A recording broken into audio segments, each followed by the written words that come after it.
Oh man, oh man, oh man. What's up, kid? Trying to get everything together, everybody, man. As y'all can see, things look a little different right now. Hey, Oh man, let me pull up a few more things before I get started, man. I see everybody starting to come in. We appreciate y'all. And before we start to break some things down, I'm gonna go ahead and start us off with hey, welcome to the LiveVibez Podcast, man. Every Monday and Friday around 9 p.m. Eastern time, we come live with the vibes. As you can see, it's a little different thing going on here. In King's spot, we got somebody else. We'll explain that in a second. Right now, let's do roll call. I see Glenda in the building. I see Chris, my guy, showed up. What's good, Chris? Bernice is in the building. Ant's in the building. Chaos, what's up? Karen is here. Oh, man, look. Hey, y'all, bad day. Probably not going to have much fun for me tonight. Oh, but guess what? We're going to try to make it as fun as possible for you. We're going to entertain you is what we always try to do, because I know you always entertain us, man. We got you. Latasha's in the building, as always. Mom Duke's in here. Let's get to it, man. I love it. I love it, man. Thanks for showing up. So without further ado, while everybody starts to come in and get acquainted and all that stuff, man, Flatliner, go ahead and bring us in, my guy. man, y'all already know what it is. It's boy Flatline, but Mr. Flatline, you ain't paid by the truth. What's up with it? You still sound a little crazy, but it's your boy Rated, man. If it ain't live vibes, I can't fade it. And last but not least, it will be King. But go ahead and introduce yourself, sir. My name is Jaden.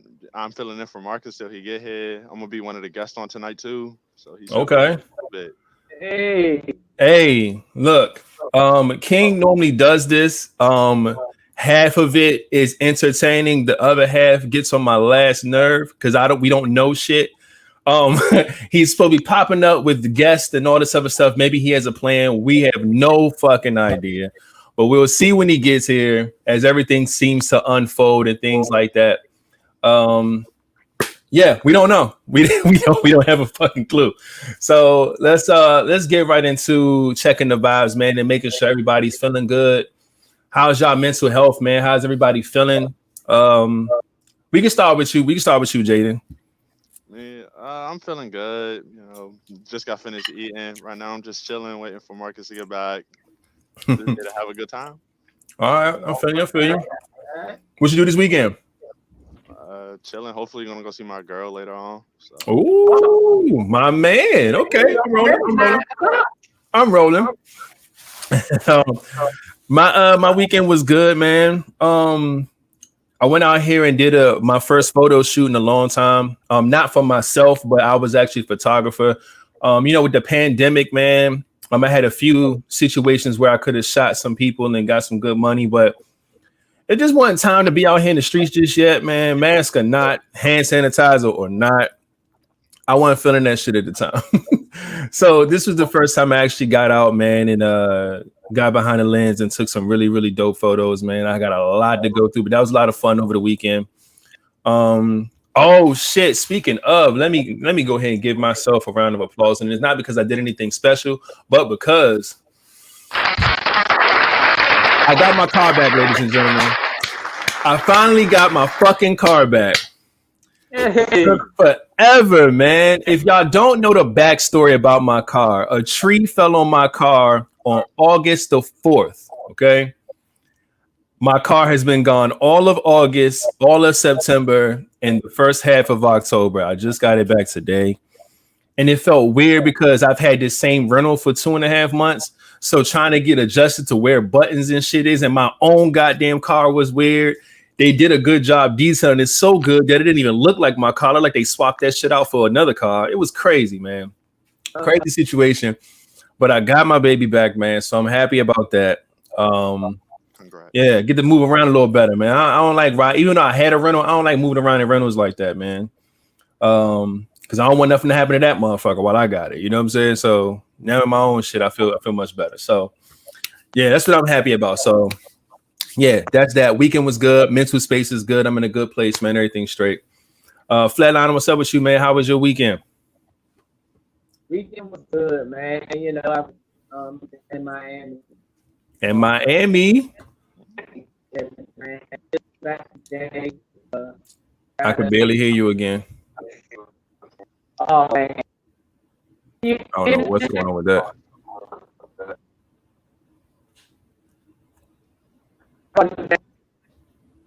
Nah. You know what? Go to your audio shit and turn it back to the original joint. I guess the phone audio instead of the box audio. Technical difficulties, ladies and gentlemen. Y'all see my shirt? Y'all see the technical difficulties from the LiveVibez Podcast. Just in case y'all didn't know, we have these all the time because we do a live show for y'all. Can you hear me now? Things can go wrong. Look, you sound perfectly clear right now. All right. So I was in Miami and I flew back today. I got to clean out the suitcase and reload it back up because I will be going back down to Florida on Thursday, but I'm going to Orlando this time, you know what I'm saying, with the record label. Okay. I had a good time this weekend, man. You know, I really needed this vacation, man. I needed to relax. I needed time away from work, and on the way back, man. The way back, we got on the airline, man. We got to the airport and we saw a girl with 4 kids. She had her 4 kids with her. It was 2 boys, 2 girls. The boys were older than the 2 young girls. Okay. The 2 girls were, I'm not gonna say bad. They were just being children, whining, crying, you know. Mm-hmm. We got on the plane. Now, we laughed at her because he's like, damn, she gonna have a long motherfucking flight with them kids. Yep. Get on the plane. She's sitting right next to us. Ooh. So damn. So I'm like, oh man, when we got in, saw our seats and saw, he's like, oh shit. Anyway. Little nigga walked through like, motherfucker. Hello, yeah. motherfucker. So, I'm gonna say it like this: the oldest kid she had was her the oldest son. I'm gonna say he was maybe around 9 or 10. Okay. The boy under that was maybe 6 or 7. Nah, he wasn't even that old. I'm gonna say he was probably about 5, maybe 5 or 6. Okay. The next little girl,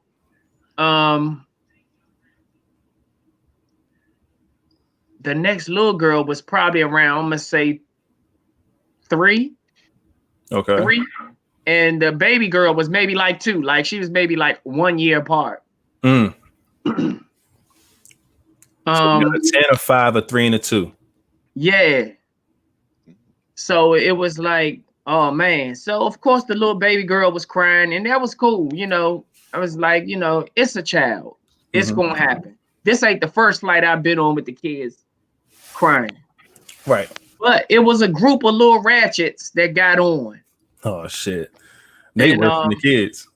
Yeah, it was a group of little ratchets that got on, and that, you know, they was sitting like, let's say about 3 or 4 rows behind us, but on the other side of the plane. And one of them had the nerve to yell out, I wish she'd get control of that little motherfucker. She irritating. Oof. Whoa. You're not gonna call somebody kid a little motherfucker unless they like kicked you or something. Bro, like, ain't no goddamn way. When I say I had to rub this girl on her back, I was like, man, please. She goes the fuck up. Bitch, I will fuck you up. These As are my motherfucking kids. As she should have. Fuck that. You don't say that. Like, you could say that to your friends under your breath. You don't say that shit out loud. You know what I'm saying? Come on, man. Yeah, it's so much shit that you could have said or done. You know, even if you'd have just smacked your lips and said, or something like that. You know, anything. That could be brushed off. So that ain't a big deal. Yeah, but to say that, man, when I say that girl, she was so pissed she started crying. Oh, yeah. So now she like, bitch, I will kill you. I will, and we in the air. We in the air at this point. So now all of the goddamn stewardess, everybody running back there. They like, oh shit. Now I'm sitting there and we rubbing her and talking to her like, baby, it's not worth it. It's not worth it. Because the dude on there now talking about some, hey, y'all need to stop. If we have to land this plane, you're going to jail. And I already know that. Wait a second. Angel Pick, you look like a cop. What the fuck? What? He just got distracted like shit. But that's on Facebook, so that's got to be somebody for king shit. What? Oh, wait. Somebody not fucking with you right now. That's what it seems like to me. She said, change your pick. Mackenzie Naomi. Who are you referring to? Is that one of King? Yes. Anyway, anyway, bro, it was just a sad motherfucking case, man. And this girl was pissed the whole flight. And when I say pissed the whole flight, they got to the point where they got like 3 of the I guess they were like co-pilots or something, pilots in training or whatever. They moved them from the front, brought them all the way to the back of the plane to take the girls, the little ratchet seat, and put the ratchets up front so that we could have a successful flight. And I just knew it was going to be some shit once we landed and got the baggage claim. Right. But it wasn't. It wasn't. But it was. Telling us about his weekend. Oh, okay. It was cool, man. Other than that, it was a real relaxing vacation, man. And I really needed that shit, bro. So I'm feeling rejuvenated. I ain't ready to go back to work yet, but I'm feeling rejuvenated. Okay. And I am ready for a vacation part 2. I'm rolling with that, man. That's good. Like I said, we all can definitely use a vacation, man, because 2020, man. 2020 got everybody in that mood. But shit, like I said, Flat, I'm just talking about this weekend. I talked about mine. I said I finally got my car back. I was psyched about that. Yeah, 2.5 months. Finally got that shit back. But overall, everything's cool. How was your weekend, man? How was your weekend, King? It was cool. Man, I chilled, cleaned the house, got some shit done, trying to just be productive. I shot over the weekend, shot a good friend for her birthday pics. I can't wait to edit them joints. I mean, I posted a few in my stories and on my photography page, but those joints is unedited. But some of the other ones we did came out pretty dope. It made me like remember, damn, I really need to get back into this shit, you know. Bro, I like them joints. I was like, ooh. I did the same thing over the weekend. She was a good person to shoot with. Man, whenever I take pictures of her, they come out awesome. So it's like, man, now I'm looking like I need to get back into put you back in that zone. See, like I was telling them before, I was like, yo, I didn't shoot all year because of this pandemic shit. And I got hit up a few times over the summer, like, yo, can you shoot this? Can you shoot my birthday? And I'm just like, yo, like now ain't the time, da da da. But I shot over the weekend too. And I thought I was going to shoot one person, and I ended up shooting multiple people. So it was great, man. The pictures came out a lot better than I thought they would. Like I said, they just push you in the zone again. It's just like, yo, gotta get back into this, man. This is nice. So I feel you on that one 100%, man. Yeah, other than that, I just chill, got shit done. So it is what it is. I'm rolling. I didn't see too much about y'all weekends, goddamn, in the comments. Y'all stay laughing at our shit. What was y'all weekends like? What y'all do? What y'all did? Figure out who the hell this random ass motherfucking Mackenzie. That motherfucker is coming from your Facebook, and they're your Facebook friend. They not friends with me or Flatliner. So that's one of your folks. And you know what's funny? I got on this other phone to try to find it. I don't know. I don't have sweatpants on my profile pic. I got the lingerie on. She just said change your pic. You look like a thought. She didn't say sweatpants. Then she said you want cute. I don't know. You should feel attacked because you're being attacked right now. There's no such thing as bad publicity. Man, so, what? Shit, take that. I'm going to take it. She watching the show. I don't give a fuck about none of this energy. Keep watching the show, whoever you are. But man, let's go ahead and speed through these world culture vibes, man. I didn't grab too many. Plus, you already know how it is. It's from Friday to Monday. You know, these weekend vibes be a little, you know, a little shaky. It don't be a lot. So we could run through those real quick. Oh, and another reason why I wanted to have my homeboy on right here, because you guessed, I was thinking about doing a young vibes type of thing, right? Mm-hmm. And to me, this motherfucker and him and his brothers are funny as hell. I believe it. So I'm gonna have them on with so when he start answering these questions, Joe, it's probably gonna be some funny shit. So I'm gonna try to give him a taste of what's going on. What it's like. And then the next time I might bring another one in to give them a taste so we can ease them into this, so they can see what they're getting themselves into. And this is our 100 episodes. So let them give me a taste of what's going on in this joint. All right. So go ahead with the world culture vibes. All right. Life is a vacation. I see you, Tamika. What else I see real quick before we go? My weekend was crazy. Yeah, I talked to Latasha. She told me she was ripping and running all weekend. I hope y'all had a good weekend, man. I hope y'all, you know, everybody mental health is straight and everything cool, everything straight. But real quick. All right. First things first. A white man wore blackface to disguise himself as a black man when he allegedly killed his daughter's mother. Shit. Guy named Andrew Charles Beard. He's 33 years old. He surrendered himself to Carlton police after they found out what was going on. They have a 1-year-old daughter together, and I'm not sure what the altercation was or what the situation is, but he dressed himself up as a black man, had blackface with a fake beard, and killed his daughter's mother. I just thought that was nuts. This isn't the first time we've seen somebody put on blackface to do some shit. Normally they do that shit to commit a crime, like rob a store, rob a bank, dumb shit like that. But this is nuts, man. I don't like it. It's nasty. It's just weird. Hey, celebrated a friend's birthday this weekend. I see you. Let's just get off this topic because this is disgusting. I just thought it was wild to bring up and talk about. You know, I like how they put it out there and put it out there. The white people are doing this dressing. Yeah, they really are. That shit's crazy. Frame us on some crazy shit, even though they've been doing this shit for years. So, all right. So they asking you how old is he because he looks a little young. How old are you today? He said today. He said 22. He told us earlier he was 19. So either way, he's over the age of 18. 19 or 22, we'll take it. We don't want no trouble, no smoke on this podcast. All right. So, all right. So look, y'all remember the old show back in the day on VH1? It was called Real Chance at Love. I think it would. No, not that one. That was the afternoon. What was the one with the two guys? I want to be real random. Mm-hmm. I got this drink, right?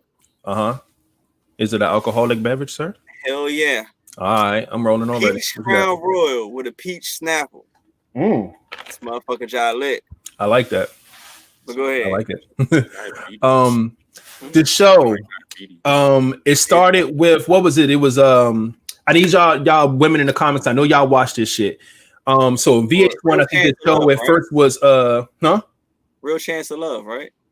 I think that was the one. Yeah, because one name was Real, one name was Chance. That branched off after, I believe it was New York show.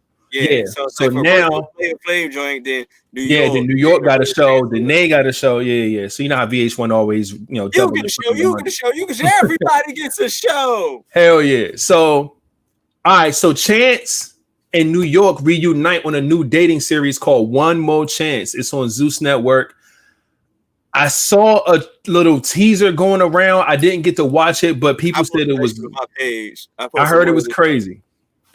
So I don't know. I'm gonna go and check out that clip after the fact, but I heard it was wild. They said it's executive produced by Jackie Long, Ray J, and Princess. Ray J and Princess be trying to make this bread on a Lowski, but that's wild, man. Overall, man, that's gonna be some funny shit to look at. I know the lady's gonna probably do a little more deep dive. Yeah, Real died. Yeah, his brother Real died. It was like some type of, it was like a cancer or something like that. Yeah, he had cancer. Yeah, he had cancer. Yeah. But yeah, so we'll see how this show goes. I'm actually low key interested, at least on the first episode. I gotta see what the hell they got going on. So I know it's gonna be a fucking mess. Yeah. Oh shit, I got a video for y'all to watch. Not for y'all to watch, but for all of us to watch, because I didn't see the video. Now, Kanye West drops his first official campaign video. Okay. I didn't see this until literally like 2 minutes before the show. They said it dropped an hour ago. Now, I'm a screen share so we can all watch this together, okay? I don't necessarily know what this is about, what's going on, but we about to see. Let me hit a few buttons. Bada bing, bada boom, bada pow. Move us over. Damn, I'm getting good at this. I'm getting good at this. All right, y'all. Y'all ready for this? Y'all ready for this? All right, let's get to it, man. Let's see what's going on with Kanye, man. Hold up, wait. I don't think I put the sound on. Hold up. Let me stop sharing real quick. I gotta do it again. Screen share. Boom. Yeah, there you go. Share audio. See, I remember. All right. There we go. All right, let's see if it works this time. And I'm hitting play now. America. What is America's destiny? What is best for our nation, our people? What is just, true justice? We have to think about all these things together as a people. To contemplate our future, to live up to our dream, we must have vision. We as a people will revive our nation's commitment to faith, to what our Constitution calls the free exercise of religion, including, of course, prayer. Through prayer, faith can be restored. We as a people are called to a greater purpose than ourselves. We are not only the world, but we should be servants to each other, to encourage each other, to help each other, to lift up each other, our fellow Americans, that we may all prosper together. We have to act on faith with the sure knowledge that we are pursuing the right goals and doing the right things. We will build a stronger country by building stronger families. Families are the building blocks of society, of a nation. By turning to faith, we will be the kind of nation, the kind of people God intends us to be. I am Kanye West, and I approve this message.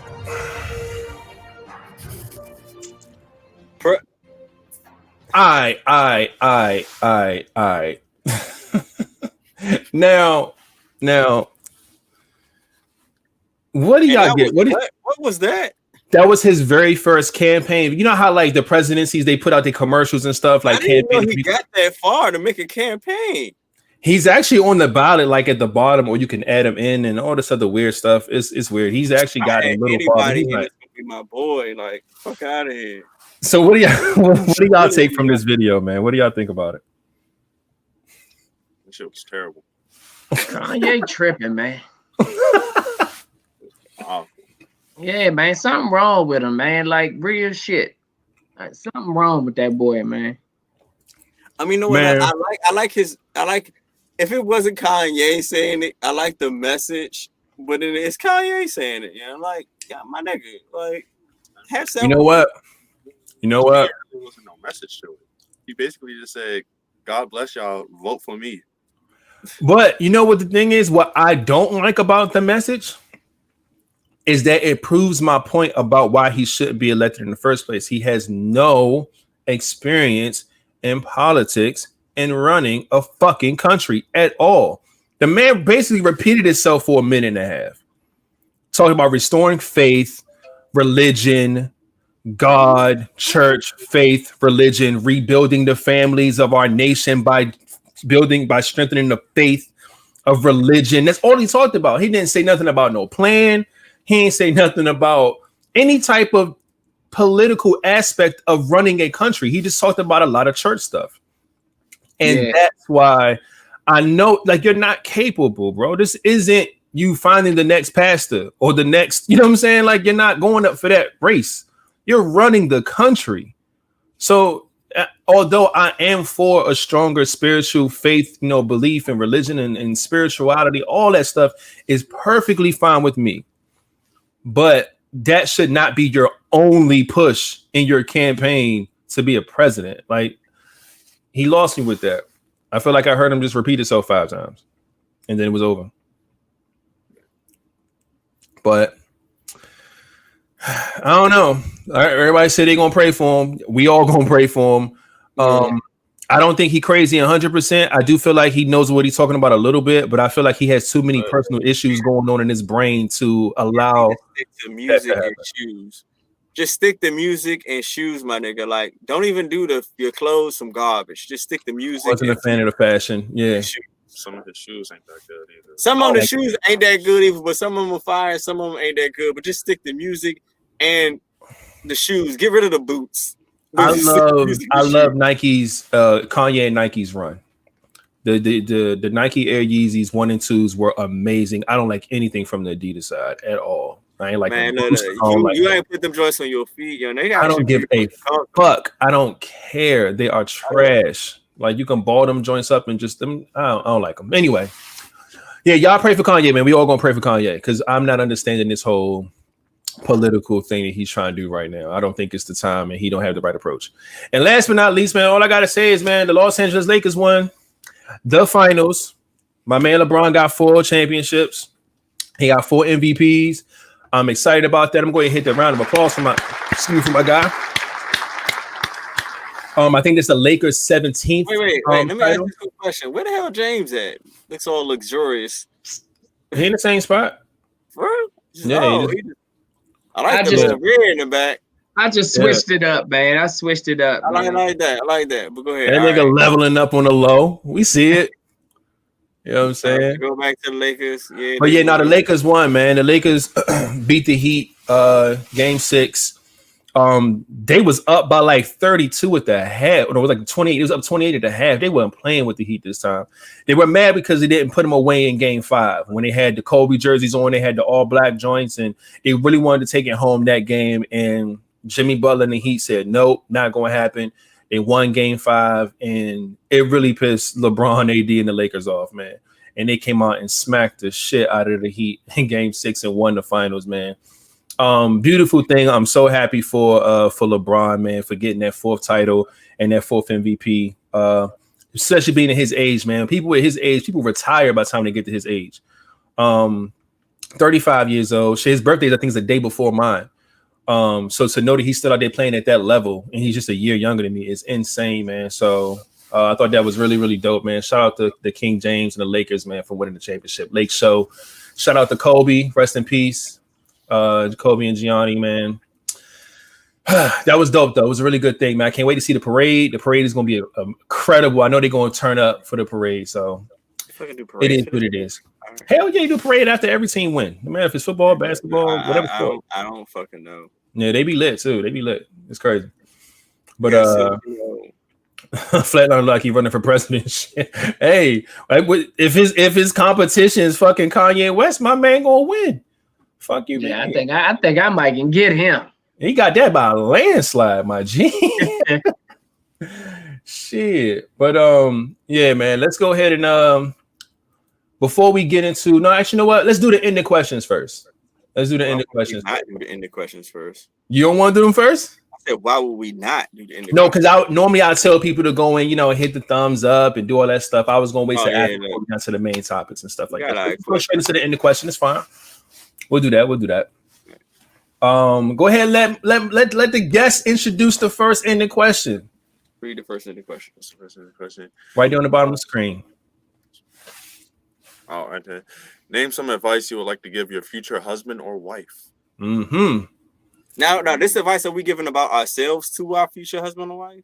Well, you came up with the ending question. I'll let you tell us. I didn't do that one. That was submitted by a guest. Oh, well, we'll let them tell us. Or you could just give the advice, period, regardless if it's about you or just the advice you would like to give them. Just asking. So, yeah, what advice, y'all? What advice? I would tell my future wife to be patient. That is something you would have to have in life in general, and that's something you would have to have with dealing with me. You would need to have patience because I am a motherfucker. and you just gonna need it. That's the top of the line thing I can give you. I'm rolling with that. I say this on this podcast. I say it in conversations. I say it all the time, man. You gonna need a hell of a lot of understanding with me, because I feel like with me, I don't live this crazy lifestyle to where I would need a bunch of it, but I do have just set things that are in my day-to-day, my week-to-week, month-to-month, year-to-year that I do. And you would have to be understanding of that and get involved if you want to. Shit, you know what I'm saying? But just understanding the fact that, like I said, I look at life as a business. I'm always trying to do something productive. I work all the time, day in and day out. It's just a lot of things that I do that I cater to in my, like stuff that I'm used to. And you would have to have a level of understanding to be really, really cool with shit like that. But what else? I have I ain't got no issues with, like, I don't have any drama that I bring to the table. There's no like past shit coming to haunt you. You ain't got nothing to worry about there. What else? I don't know, man. That's about it. I'm very family oriented, so whatever we want to do family wise, I'm rolling with that. Not as close to mine as I used to be. So if we close to hers, then that's fine. I'm always down with cool stuff like that.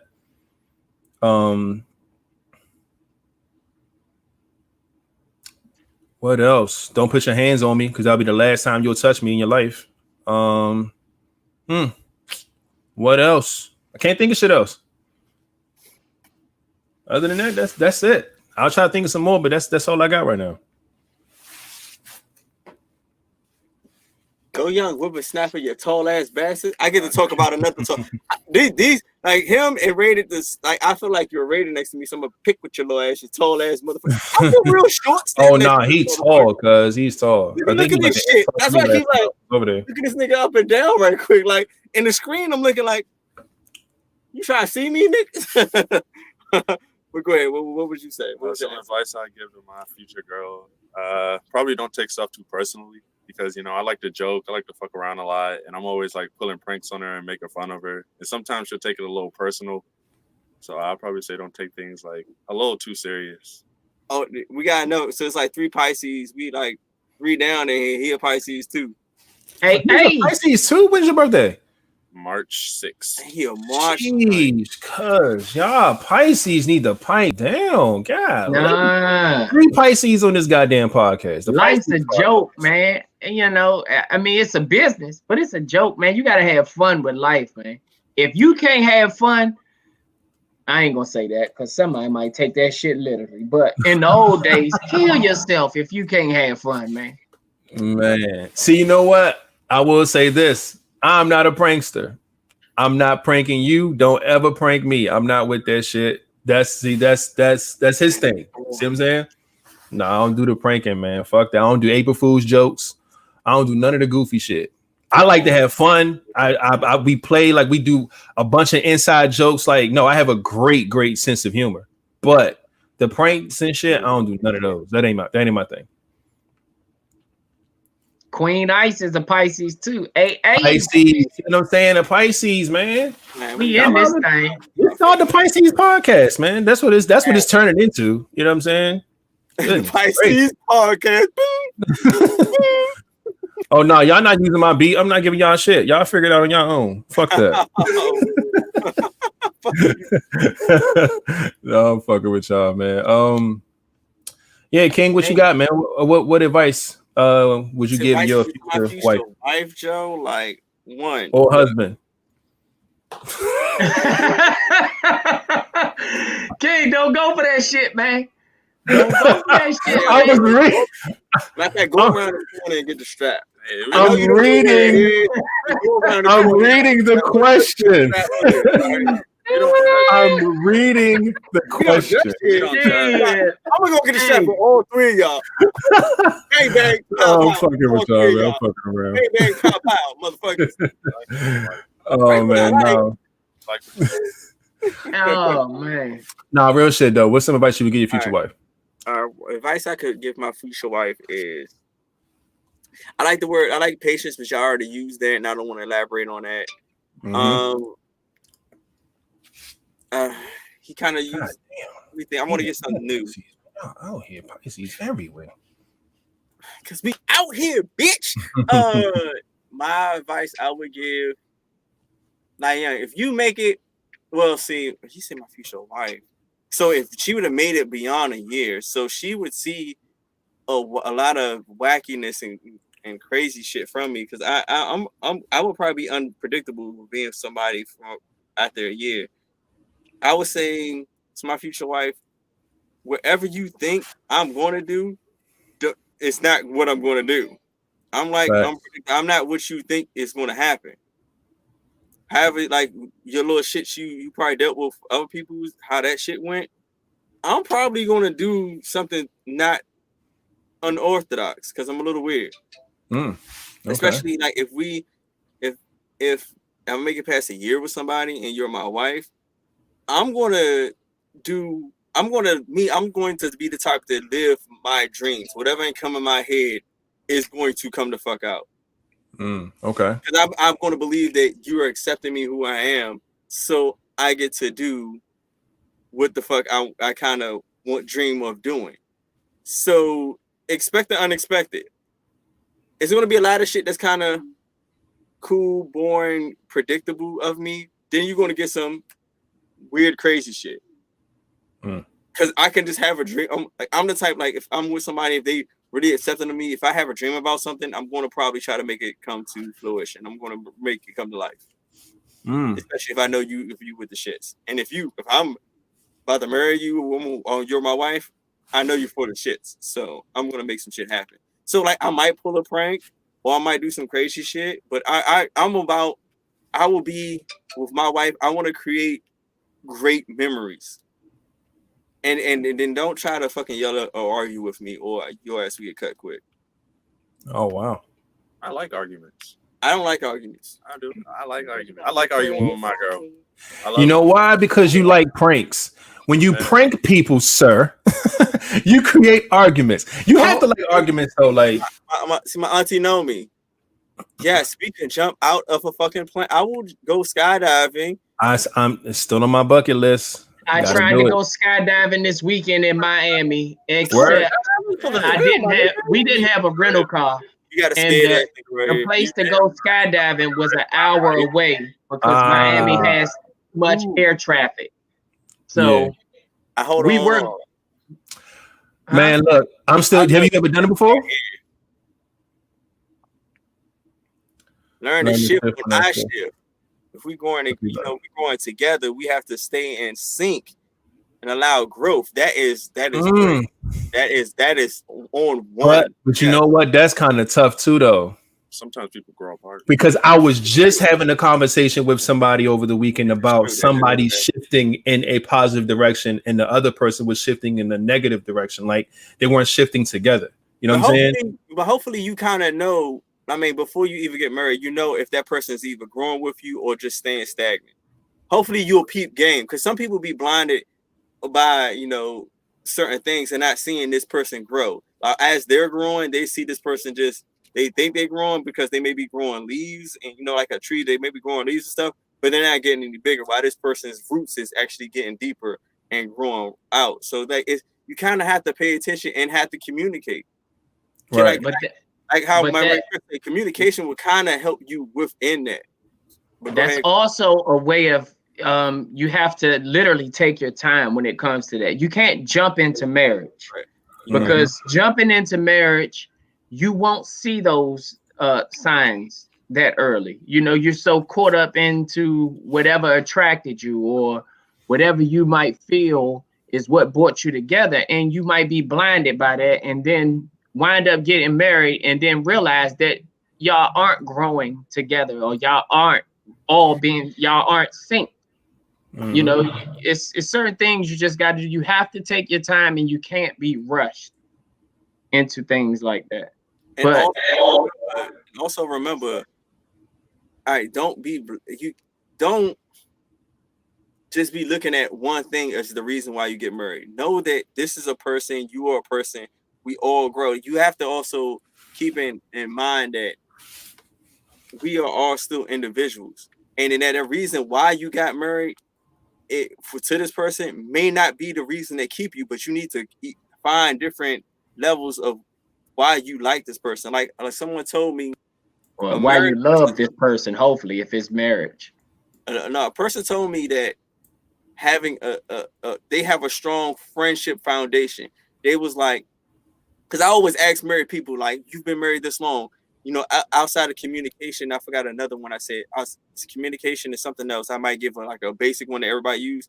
What keeps y'all flowing? And when a lot of people give me like a friendship, because they was like, no, we gonna fall out of love, but that friendship that we have for each other, that respect in that friendship keeps us going, and we can always find love again.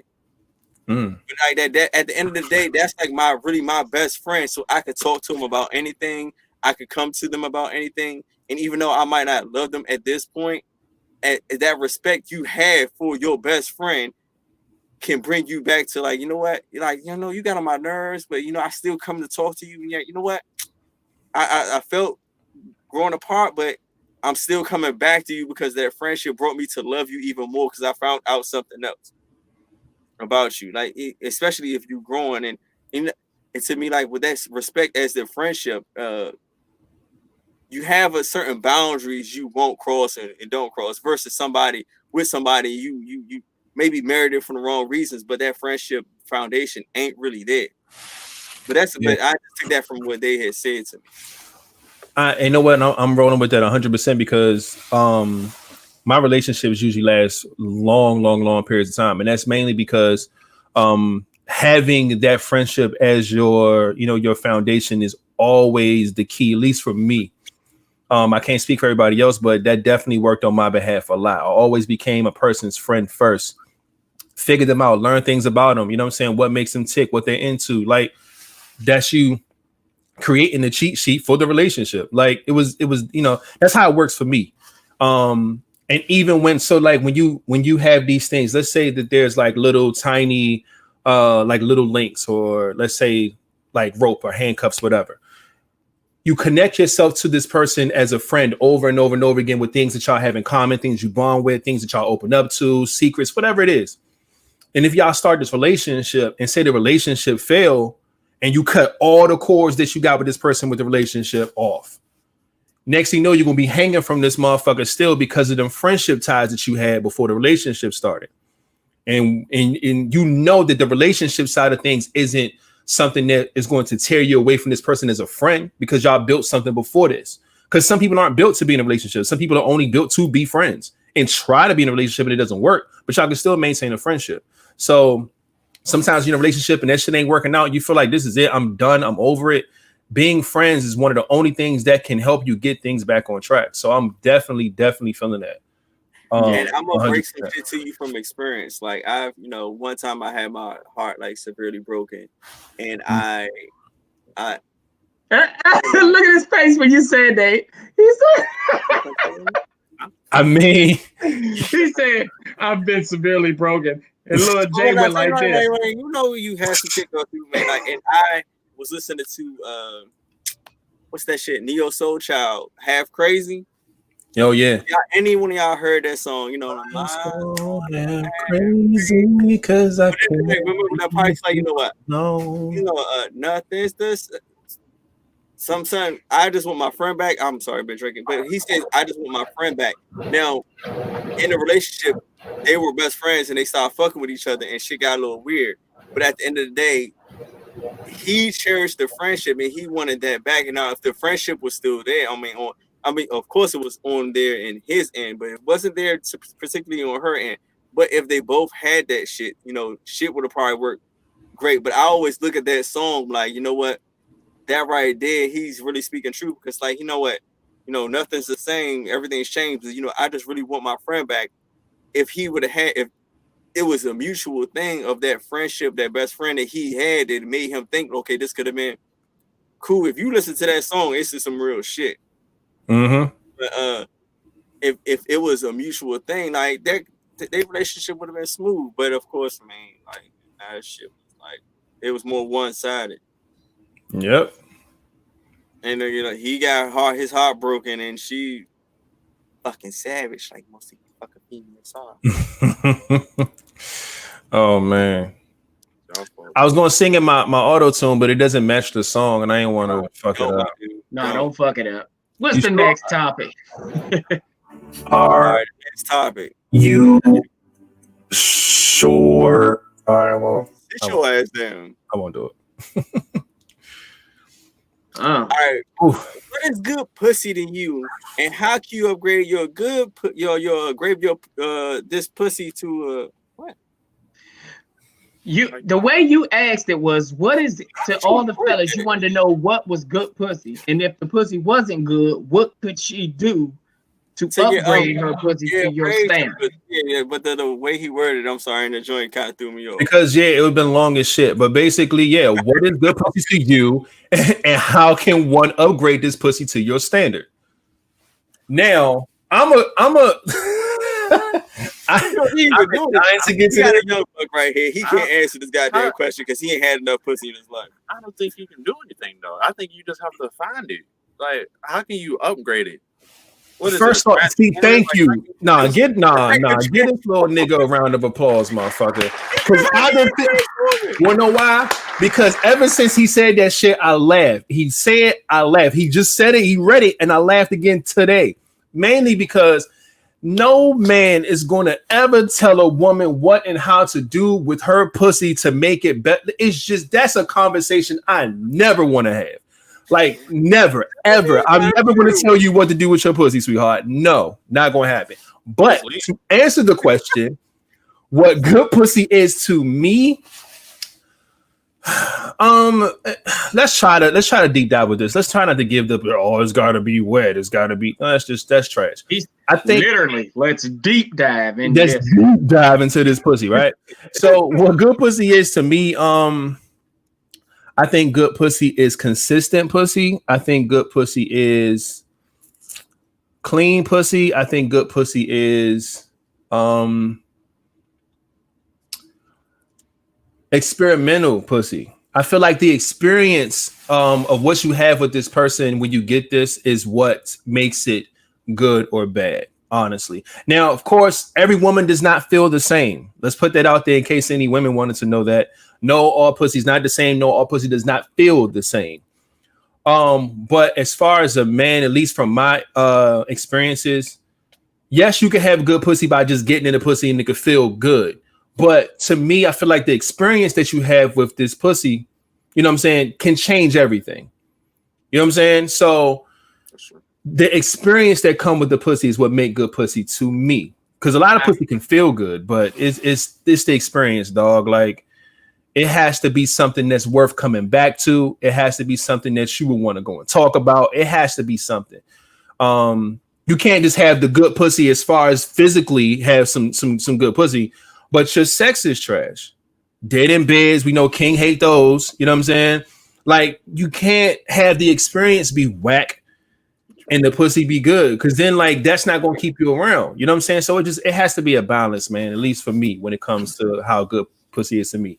And like I said earlier, how one can upgrade this pussy to my standards, I would never tell a woman what she could do with her pussy. So no, I'm not answering that question. Good box to me. What is some good box to me? When it comes to pussy, honestly, it is actually more than just pussy. Good pussy is a woman that, like she said, has skills, a woman that knows how to work it. There are different things that the box can do. Kegels is one of them. If you know what to do with it, that is what makes it good pussy. Anybody can have it wet and just know how to go up and down on it. That's fine. But and like you said, anybody can have wet box and you just lay there and you just pound away. That does not make it good. If you know what to do with it, if you on top, you know when to kegel that thing when you going up. It's just a method. That's the only thing that makes good box good to me. You just got to know what to do with it, and I can tell if you know what to do with it over the first, I'm gonna say 10 strokes. Because I'm going to say, in 10 strokes, I feel like I'm these know. guys coming. Get the fuck this nigga in 10 strokes. In 10 strokes, I'm going to know if you know what to do with your pussy. You counting strokes? He counts strokes. He didn't want to get. Hey, flatliner counting strokes. I'm just saying.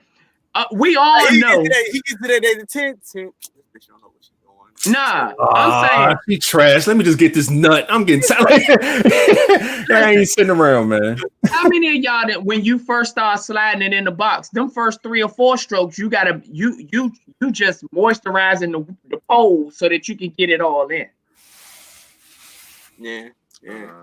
When you first start sliding it in, you moisturizing that thing. So you always the first couple of strokes, you don't even count that.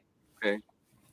When you moisturize the whole pole and you get them first 3 strokes in and you feel the way you're gonna feel the way she gonna moan, she gonna grab something. It's signs that she's going to say, okay, this is some good shit. No, you're right. He ain't about to just fuck me like this. I'm about to do something back to him. By then, you 10 strokes in. I'm just saying. You're not lying, man. Those first 10 strokes are definitely like, it's like the warm up. It's like the warm up before the game. You know what I'm saying? Yes. When you go to class, you always had a warm up first. Yeah, and an objective. Yeah, and a fucking objective. Okay. So don't get it twisted. Like y'all they laughing in the comments. James Flatline always got numbers and shit. Yeah, I pay attention. So he's a calculated man. Oh shit, my bad. But yeah, man, it takes time, man. You gotta she gotta know what she's doing with it. That's the only thing that makes it good. And then how can I upgrade it? Upgrading it really means if she doesn't know what to do with it, if she does not have her methods right, and let's just say I really like this woman, and it is more than just about the box. If I really like her and she got some good a wet pussy, I'm gonna say wet. I ain't gonna say good. It's just some wet, and you can tell that you can do something with it. I'm going to explain to her how she can upgrade her box. Upgrade it by asking her, hey, you know how to do Kegels? And she'd be like, no, what is that? Because 9 times out of 10, if she don't know how to fuck, she don't know what a Kegel is. So, I don't know. Our teacher say, Kegel is like when do you know how to pull with your box? She know what the fuck. She'll learn it. And then I'll teach her how to fuck me. That's how I'm a teacher. Now, I can't tell her if that's going to work for anybody else.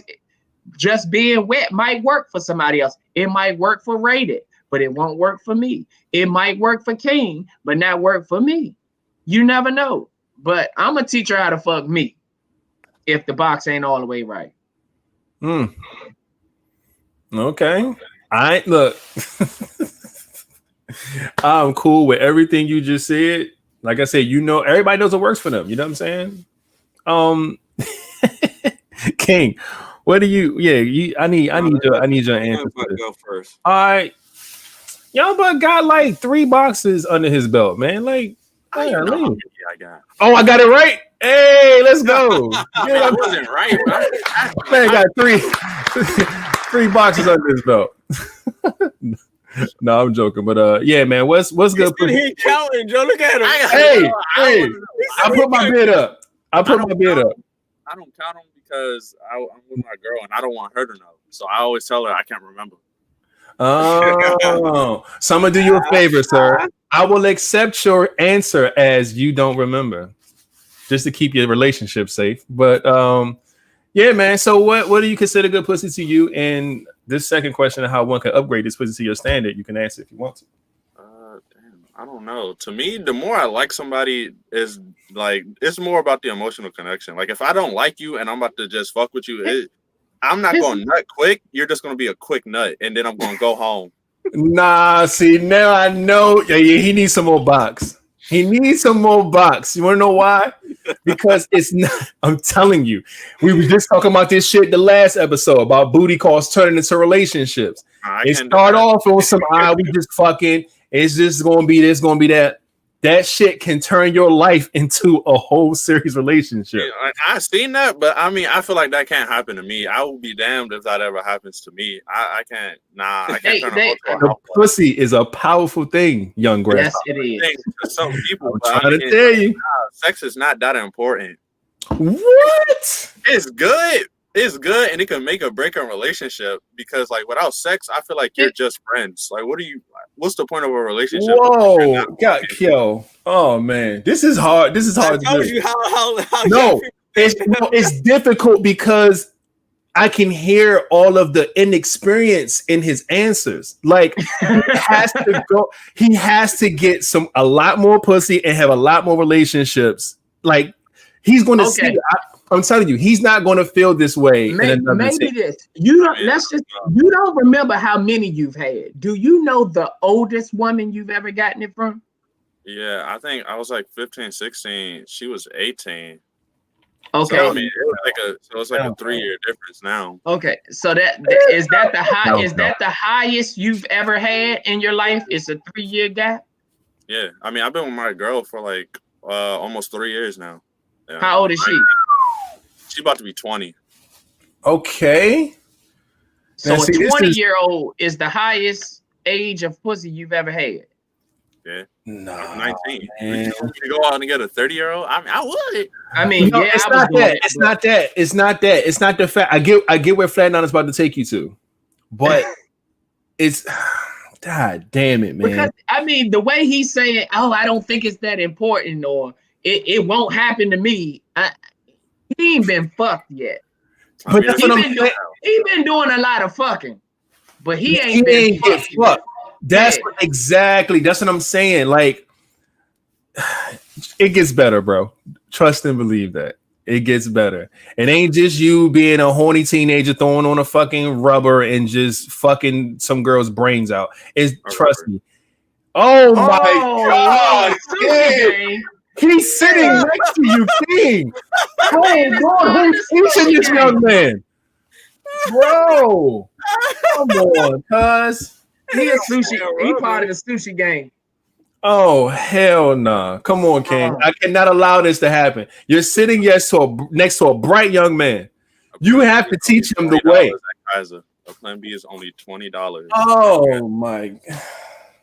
I told you the shit was gonna be hilarious. Hey, you talking about a plan B only $20? There's some other shit that's gonna cost you a whole lot more than that. That ain't no fucking plan B. What fucking plan B you buying for $20? Last time I looked, the bitches was 50. And that was on sale, nigga. Them was on 60, like regular. Like you, wow. Maybe they gone down. Hey, nah, nigga.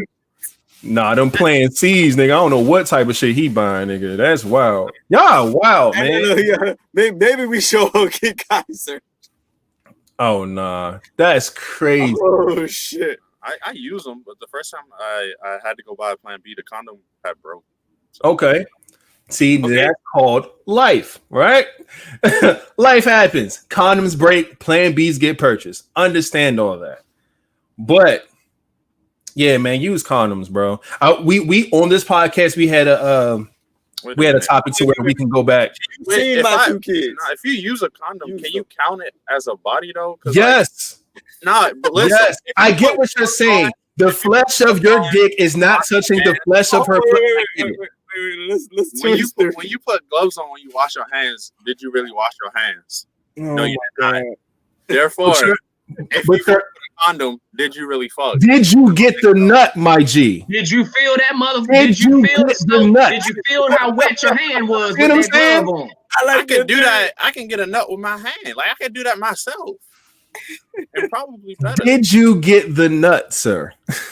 I mean, yeah, but all right then. So you fucked me. Yes, the body counts, bro. What is going on? Every time you get a nut, that counts as a body. Here we go. If you inside of a body when you get it, you goddamn right. Yes. Here on Live Vibes, we. Man, oh man, oh man. Teach this kid to use condoms, man. Goodness gracious. Protect yourself on here on Live Vibes. King, give your analysis on this, please, because you still haven't answered yet. All right, now with me, I think who you said, you said the experience of it. Like anybody could sing, but the experience they give you, the show they give you, is what's most important, right? Mm-hmm. Like when you go to see a someone perform, you know they can sing, but you go in there to see the performance. So like me, I say if you go into it thinking that, you know what, I'm gonna make sure like this motherfucker gonna remember me by doing like, you don't know what a lot of people has experienced. Like shit, I think I've only done 69 with one person, but best believe I remember that one person. You feel me? Like exactly. Like I run into a lot of DIBs. So, but like the experience of it will make you different, like than anybody else would. Like that's my whole tip. Like, because if you do something different, like someone's gonna remember that shit. Like I remember the person who did a split on the shit. I was like, this motherfucker did a split on the dick. Okay, I didn't know. Oh, okay, I'm about to fuck you up, but you did a split on the shit. Like I remember certain events. You dig? So like the experience, like when you go to your favorite show and you see some shit happening versus other shows, you know what? Like I went to that Janet Jackson show and this shit happened. You know, versus you probably went to some other shit. Like I ever heard Beyonce is a great performer. You know, like you go to some shit, you see some shit happen. Oh, okay. So that's almost the same thing. When you see shit happen, certain shit happen, you be like, all right. I mean, of course, not every pussy's the same, but it might be slight differences. But what she do with that motherfucker makes the difference of the shit.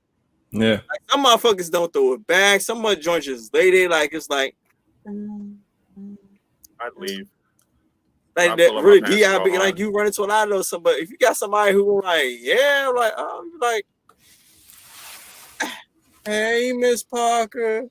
Like, you know what's crazy? Come sit here thinking about it. Like, if all right, so show of hands, how many people on this panel right now has told a woman during sex that her pussy is good? That it was good? Hell yeah. During. All right. Now, it's so wild because that part of having good pussy, right, has everything to do with how the pussy feels. It's not even about I think the experience talk and things like that comes after the sex, right? So women, if you kind of want to pinpoint what type of good pussy you have, find out or pay attention to when he's telling you your pussy's good. If he's telling you your pussy's good during sex, that means your pussy feels good. If he tell you that your pussy's good after sex, that means the experience is good. So that's a good way to kind of tell if your pussies feel good or experience good. Try to have both, ladies. But yeah, man, I just had to put that out there, man, just so they can know. Little history lesson, little 101 for y'all. Y'all learn. And that question was for us. Now we have a panel. Well, a lot of women there. So women, what is good dick to y'all? Yeah, and how can one upgrade the dick to your standard? The dick. We can wait a couple of seconds or minutes, while y'all get that together. But until then, here on Live Vibes, we like to promote safe sex, y'all. Please wrap it up. I mean, 100%. It comes, If you're not risking your life, what's the point? Oh my God. See, I know, but this is the thing. I like it, but you can still be safe with that mentality, bro. Yes, you can. I mean, my pillow game is horrible, but you just jump out the plane with no fucking parachute, then, right? Right. We were just talking about jumping out of the plane. That's where how you're talking right now. You're talking like you want to jump out of a plane with no parachute, man. You gotta have your parachute, bro. I mean, even if you don't pull the motherfucker out. I mean, it's been plenty of times. It's been plenty of times I've went to go get pussy, had a condom in my pocket, and still didn't use it. Yeah, that's true. So But go in that motherfucker with one for sure. That didn't mean I didn't come prepared. I came prepared, but shit just happened too quick. You know, you think I have one with me. I just don't always use it. No, you don't. How much is a box of condoms? Like at 7-Eleven. See, when you gotta say like, that means you ain't bought none in a while. You ain't got no damn rubbers. I'm not gonna lie to you. Dog. I know you can't lie to me. You ain't got no rubbers. I'm buying you a pack of condoms, man. I have like 2. I'm buying you a box of condoms. Next time you see me, which will probably be soon, I will have a box of condoms for you. All right. I'm not, because this is my thing, man. Your mentality and how you think and how you're going about this is perfectly normal for your age. I remember thinking like this. That part is fine, but you gotta have them joints on deck, man. Like, you're gonna have to live with whatever decision you make, but you gotta have them. You gotta have them, because you're gonna regret the time and you wish you wore that motherfucker. I'm telling you, when you start experiencing that part of life, it's gonna happen, bro. Okay, so none of these women actually can answer what is. Oh no, they got answers. I'm looking. Yeah, no, they're answering the second question of how. What? Oh, the upgrading. Upgrade it. Yeah, they are. Don't be lazy. You got don't finish in 3 minutes. Shit. You got to be able to hit the walls. God damn. Okay. To have more than one move. Gotta be more than one round. Yeah, these are all how you upgrade it. Nobody is telling how what is good. And a jackrabbit is unappealing. Sheesh. Oh, look at the criteria list. Make me squirt is bomb 3+ orgasms. Oh, make me tap out. Jeez. So these are the things that you have to do to, I guess, solidify you having the type of dick that will be up to their standards, right? But, or I guess some of those could be considered good dick, like not, coming in 3 minutes and not, doing certain shit or being able to do certain shit. You can kind of put it for both questions, I guess. I like this right here, though. Be eager to learn and be open-minded. Yes, I'm rolling with that. That's what I like. Some people are closed-minded, like I was saying. Some people just roll in, throw in a condom, and just fucking bang, bang, bang, bang, bang until you nut. Like, that's not. Come on, man. That's not a good sexual experience for anybody. That's just you getting a nut. So now I probably ain't got to ask you this, because if you sushi gang hitting the shit without a rubber, you eat 9 times out of 10 you eat pussy. All right, there we go. I was great. Say, I'm cutting your video off. You tell me you don't eat no goddamn. It's 2020, man. Now, I remember a time when we were younger and eating pussy was just like blasphemous. I remember. Oh no, I remember, but I was doing it. Well, probably like in high school. That shit is nasty. Eating pussy. Oh, who does that? Licking your fingers and shit. Yeah. Oh man, that's some funny shit. Y'all wild though, man. We love y'all in the comments. Y'all crazy. Next time you eat it, put your thumb in her butt. Oh boy. You gotta ease it in there though. Note. He's taking mental notes. He like, all right. I've already done most of the stuff. All right. I'm talking about. Have fun. Don't just try to bust a nut. Enjoy the ride. Oh, enjoy. Okay, so Taisha clearly is not a DIB. She said not enjoy the ride. That means she don't mind. Taisha, she out here. She got a fucking manual, my nigga. Y'all better go fucking download an Amazon books or something. Oh man. Queen Ice said, "Be passionate." Queen Ice, you know what? She is a Pisces. Goddamn Pisces, y'all. She like her pussy to be made love to. Yup. That's what we like to do. That's crazy, man. Y'all Pisces or something else. That's what we like to do. Slow. But all right, let's we are still on ending questions out this one. Man, we fucking up, man. That's the next question. It's the 100th episode. If y'all didn't know, goddamn, let's go ahead and give ourselves a round of applause again for this, because this is wait. I'm gonna give us the good one. Woo! 100th episode, ladies and gentlemen. We told y'all episodes ago that we didn't have nothing planned. We still don't have nothing planned now. We still gonna probably think of something cool to put towards this, but overall, right now, everything is just, man, we're just happy to be here for 100 of these things. But if you love the show, make sure you go down there, man. Hit the thumbs up on this on YouTube, please, and thank you. Go ahead and subscribe if you're not subscribed. Like I said, we come on this motherfucker every two times a week, Monday and Friday. So y'all can just come get some laughs, man. Enjoy. It's gonna be a lot of fun. We appreciate y'all. If you look in the description of this video on YouTube right now, you're going to see all of our links. You're going to see the link tree to all of our stuff. It's all of our pages personally. It's our email. It's our fan mail information. It's our donation information. Everything's there. Hey, look at that first time viewer, man. Let's go. Hey. Let's go. We hope you stick around. We hope you subscribe. We hope you like everything, man. We just love coming on here and cutting up, man. It's a lot of fun, but make sure y'all do that, man. Show us some love and appreciation because we love y'all. We ain't nothing without y'all. Like I said, this is our 100th episode. It's been a lot of fun, a crazy journey for these past, 2 years and some change. But I want to do a shout out to my little cousin, P. He got a little P. Yeah, Pierce. Oh, okay. Yeah, Pierce. He's sharing he's sharing the video feed. So I want to throw a shout out to him and his little production joint. He got appreciate you, my guy. Appreciate you, P. He got some good shots as a photographer. I guess running the family, all three of his photographers. And we are out here. Game. He got me on that. So y'all look him up on Facebook, Monte V Productions. He pretty good with it. So if y'all need some shit done, holler at him. All right, there we go. So Glenda, different angles, go slow, go fast, long, last, kiss the hot spots. Oof. Glenda and Samaya, I think that's Samaya. They are something in similar when they say, like she says, rhythm, experience, and knows how to listen.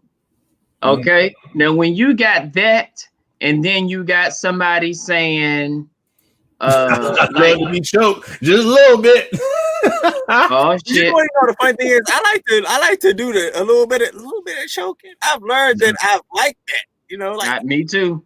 And hit the G spot in different angles. Go slow, go fast, last long, kiss the high spots. Now, especially when you got a little Henny in your system, when she says rhythm and knows how to listen, this is not. This is for the people that don't know. Maybe it might be for the young man down there. This does not literally mean listen to if she's saying something. Because a lot of the times, if you're giving good wood, they're not going to say too much. You have to literally listen to her body. Listen to her sounds. I'm gonna put like this. He a Pisces. He might get that from off just off bucks. He might just get that. I understand that, but I'm gonna say it anyway because it's somebody that probably don't know. You gotta when they say listen, it don't literally mean listen. It say, oh, right there, oh, to the left, to the right. Because a lot of the times, if she can do all of that talking, you ain't really fucking. That's true. Okay, so yeah, you gotta listen, pay attention, look at her body movements. Listen to her sounds. A lot of this stuff helps. A lot of the times they don't have to say nothing. All you gotta do is pay attention. Man, spitting some shit right there, man. Whew. The first person I had this conversation not too long ago about choking. And the first time the first time I've choked somebody and did it the right way, I bust a nut. Yeah, I know where you went. Shorty. Exactly where you went. That shit there is it's different. That's a different tier, and I know exactly why. Yeah, man. To give to at least from my experience, your experience may be different from mine, but I understand that when women say they want to be choked, it's not just like literally strangle them. Like, no, it's an art to the shit. Yes, it is. If I only know of 2 ways of doing this art the right way. There's more ways, but I only know of 2. There's one when you're hitting it from the back and you wrap your arm around the throat, but you got to hold it a certain way. It's a way enough to where they're being like choked, but they can still breathe enough to, you know what I'm saying? Like it's like that mid, it's like a not even mid. It's like it's a weird way. You kind of gotta understand, know that you're, and that's what the conversation. You kind of gotta understand and know that your partner doesn't mind being choked out.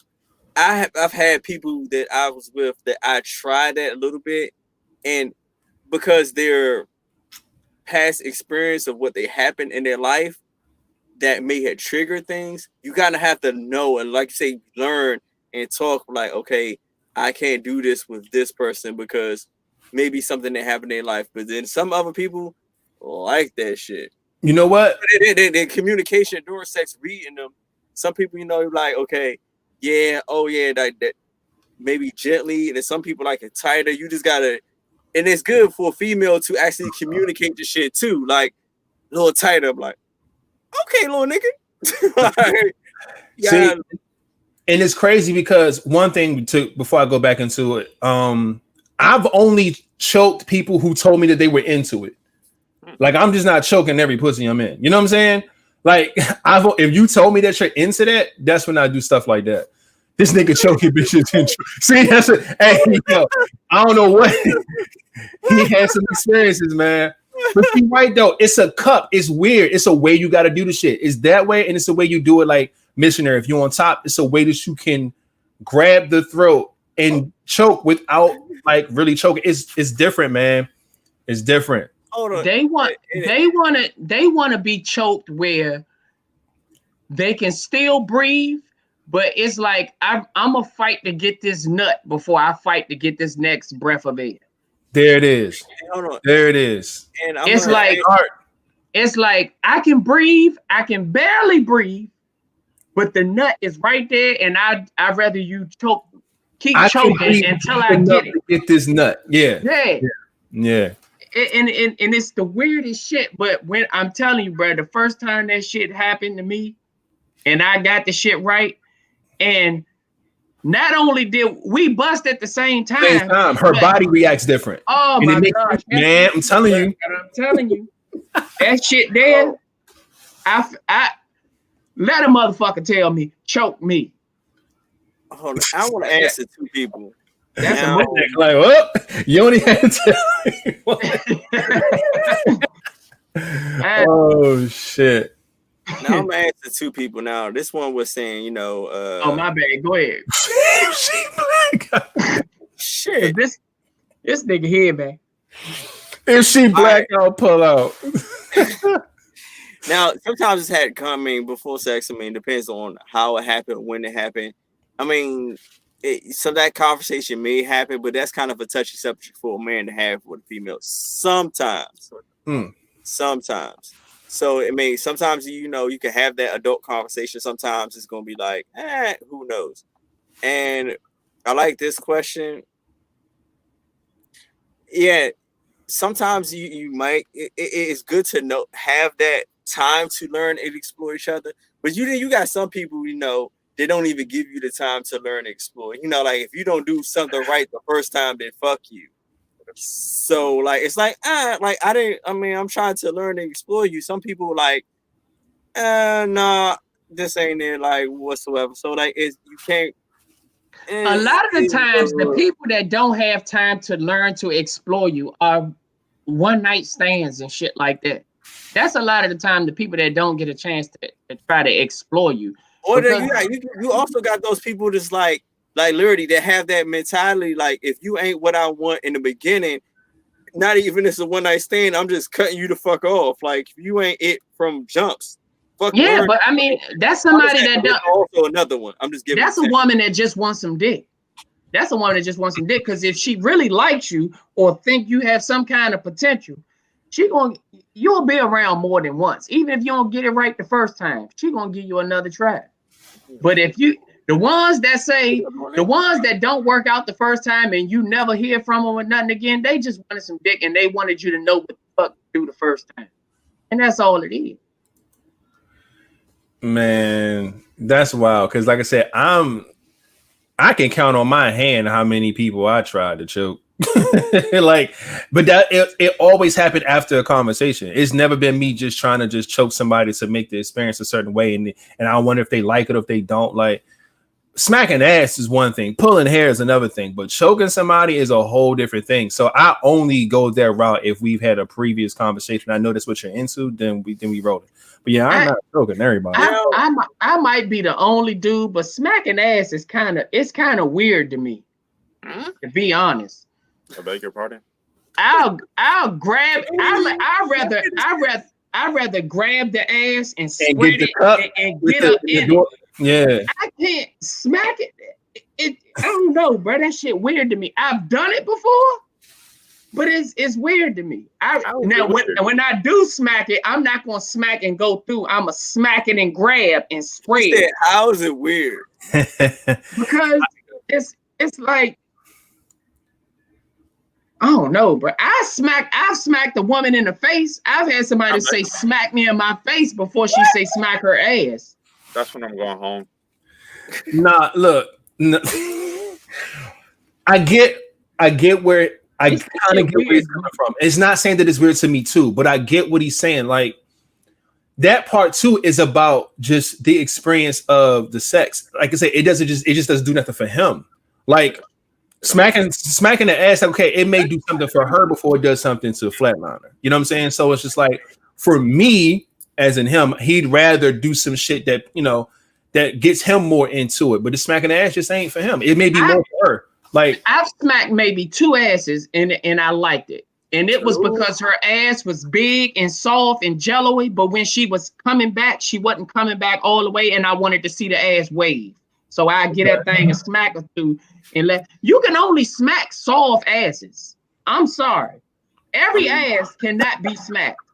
Now, if I'm smacking your ass and it's just as hard as your goddamn the gut you got, that ain't gonna move. The objective of smacking the ass is so that it can wave. It waves forward, it waves back. Now that's if you're not pounding the joint right. You know, if you smacking the joint right, it's gonna wave.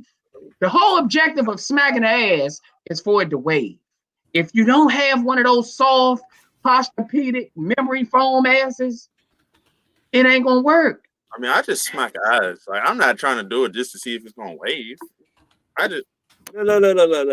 If I'm fucking you and I like you, I'm gonna smack that ass. I'm gonna hype you up. Like, your ass is the biggest ass I done been in. Like, I done smacked the ass and act like Wesley Pipes and told her, come back on that. You know, I done said some shit like that. Like, but I can never just bust out and smack an ass. Like, it ain't. I ain't gonna do that for no. So if you just like walking past your girl or your wife, you want to just give her a little. I do. Smack? Yeah, I do that. But we're talking about during sex. I don't smack her ass unless she say smack my ass or something. If you tell me to do it, I'm gonna do it. I do listen. So, but basically like this. Basically like this. If he don't smack your ass, you ain't got enough ass for him. I feel like if you're about to do back shots and you don't smack the ass on your way in, I spread that motherfucker, sir. No.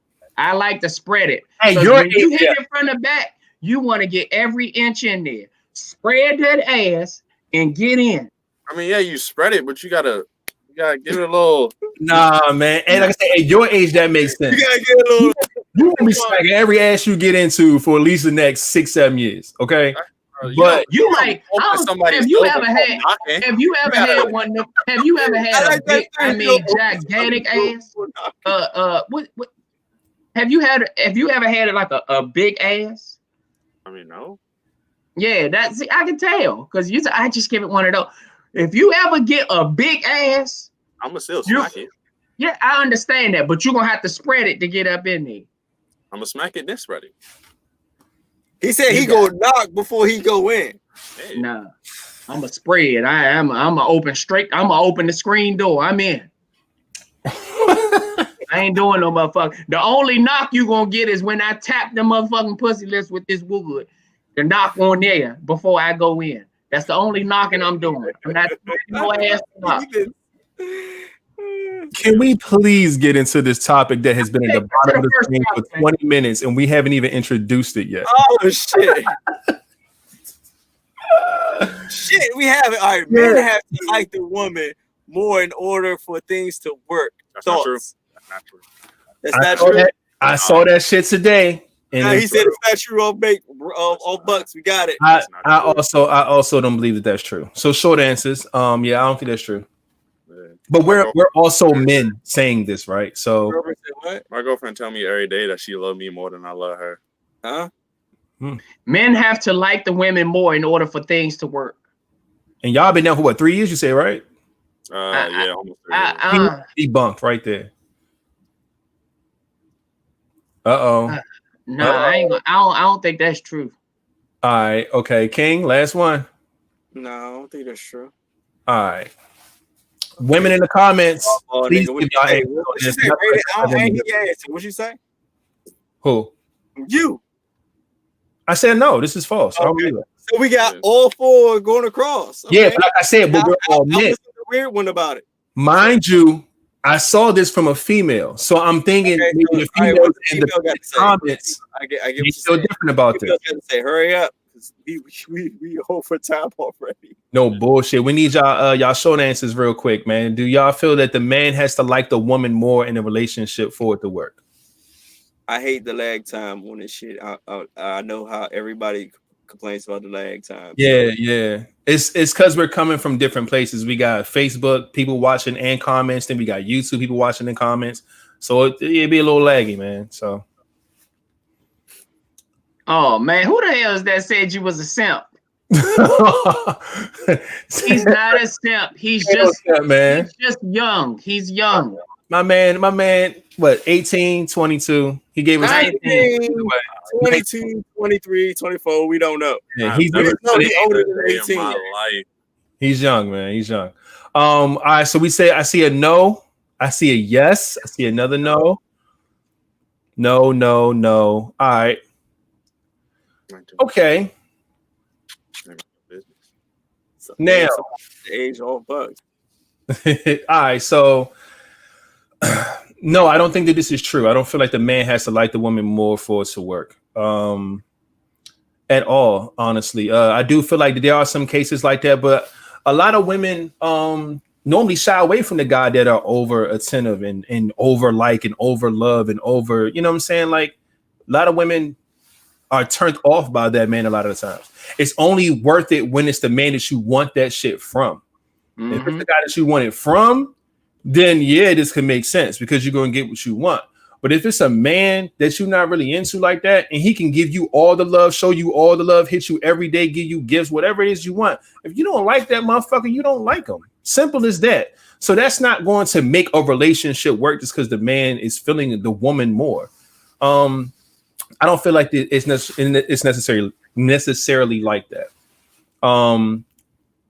But overall, I feel like in every case, there's always going to be a imbalance. I don't feel like each person is going to like and love and be in love at the exact same fucking bar, both sides for the rest of eternity. No, it's always going to be a give and take.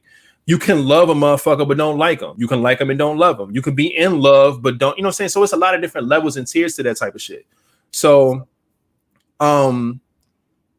I've had conversations with women where it's like, yeah, I love you so much, but I don't like you right now. And it's just like, okay, you know what I'm saying? Like shit can shift. So I don't feel like there's a necessity for a man to have to love or like the woman more for a relationship to work or be long-term or run its course in a positive way. I just think that that's a completely, that's probably from that woman's experience, the one who submitted that.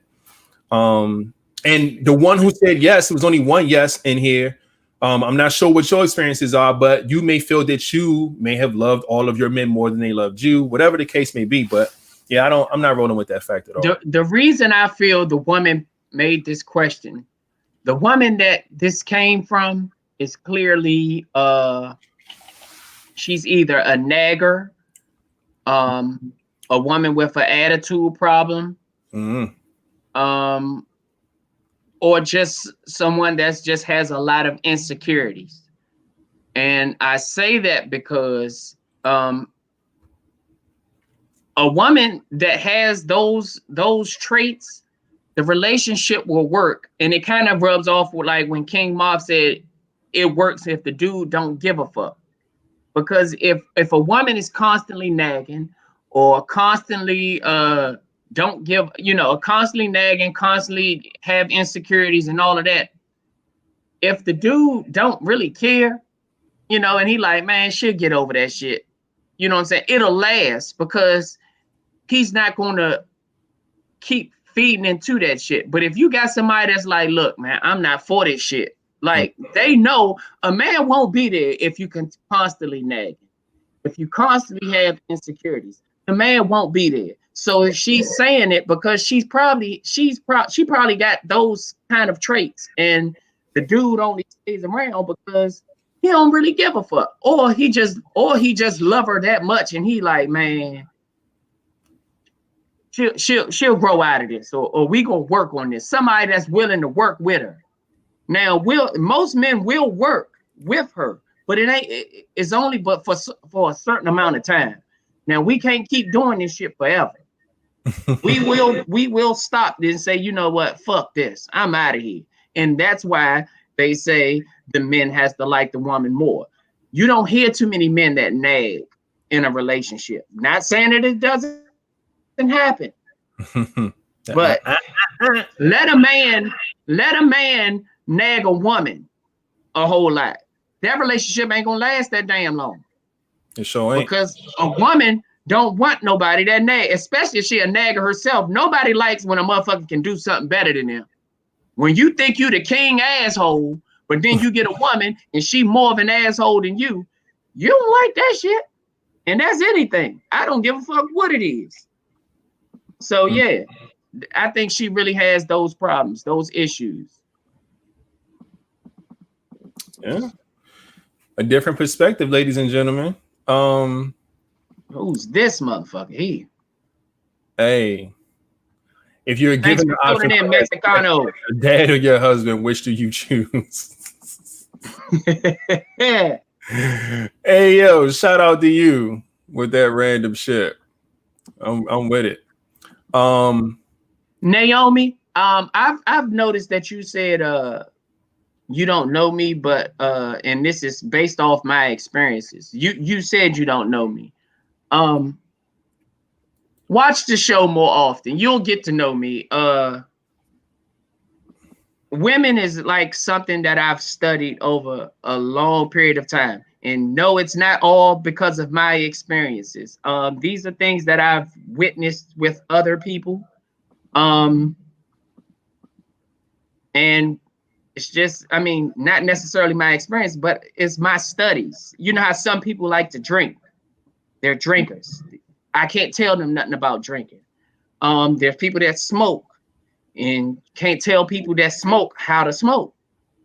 But a lot of one thing I have studied over my life in the 36 years that I've been here is women. Now, do I know everything about a woman? Hell no. But I know a lot. I know a whole damn lot. Yo, wow, this shit, man. King, what you got, man? When I look at this bullshit, you said it came from a female. I also automatically think that this is, I hate to say this shit, but I think this is the agenda. Like, it's bullshit to me. Like, this is something like to get men to like females more. I'm sorry, y'all might hate me for the shit, but like to me, I really look at this as a manipulative type of thing. Because at the end of the day, what like, all right, I'm not going to go into no whole conspiracy shit, but I'm saying, at the end of the day, that does not matter. If you like him and he like you, you should be able to, especially if you're older, maybe not you because you got a lot of growing to do, but for real, like you gotta be able to read certain signs and be able to know, like, if you like that dude, like him with all your might. And then if he don't like you, just read the shit, ask questions. There's no such thing as a dumb, well, they have you here to say there's no such thing as a dumb question. Be open to ask this person questions. And if this person don't like you asking questions, then maybe that's not the person you're supposed to be with. Because if they don't like, if they kind of like offensive or you asking them questions, then maybe they're trying to hide some shit from you. But to this, like I said, this is a gender question for me. I'm not even paying no attention to it. Because you got some men that like their females more. You got some females that like their men more. There's nothing wrong with that. Because like with love languages, you don't know who love languages is what. So some people might show love a different way. This question is bullshit to me. I might like you a little bit more than you like me, but you might show love a little bit different. I might show, it might be shown to most people that I like you more, but at the end of the day, there's nothing wrong with that. Especially if this certain person is pursuing that certain person and that certain person is letting them pursue them. And then on top of that, to me, it's like, you got to kind of know when somebody's bullshitting you. Like if I'm going to talk to somebody, I'm really about you, I'm going to let you know, like, look, I'm talking to you, I'm about you, I like you. You got to know when somebody's trying to use you. We got some people, men and female, I'm not going to put it on one gender, that's out here using people. We in that day and age that both genders, we got sides to use them. So one might be homeless, one might need a meal. It's actually coming on both ends. So fuck all that bullshit. It's just men and women. It comes to both ends. Both men and women almost doing the same thing, but you gotta kind of have to. If you up in age, you kind of gotta see the shit. But outside of that, like you kind of gotta know. Outside of that, if you're dealing with somebody, if you got somebody really looking for somebody, if they dealing with you, and like you might be the pursuer. Some females are the pursuer. Most men are subjectively supposed to be the pursuer, but some females are. And you know, because they want what they want. And some men be like, well, shit, I might like what you want. And fuck, you want me? Fuck, let's go. Because it's easier for them. I was told from a coworker, like, young. He told me, like, go for the girls that come for you. Like, because if they come for you, it makes it. I've heard like it makes it easier for you, especially if you like that female. But don't go for the ones. Don't give the attention to the ones that you really not fucking with. He told me some real shit. And everybody thinks this is the craziest nigga in the office, but it was some real shit to me. He's like, but that's only if you really looking for some shit. So, but I would say don't fake some shit, really looking out here, but you gotta kind of know the signs of motherfuckers who's gonna try and use you or not. But it don't really matter who's going for what. If this person likes you more, if it's the man or woman, and this person is going for it, make that shit work, because you gotta actually learn the person's love language, because they could be showing something you might not see, or others might not see. And then again, y'all have a conversation, make the rules to y'all relationships, and if it work, it work. Shit might change, especially if it is growth involved. This person might show more than you sometimes. You might show more than them.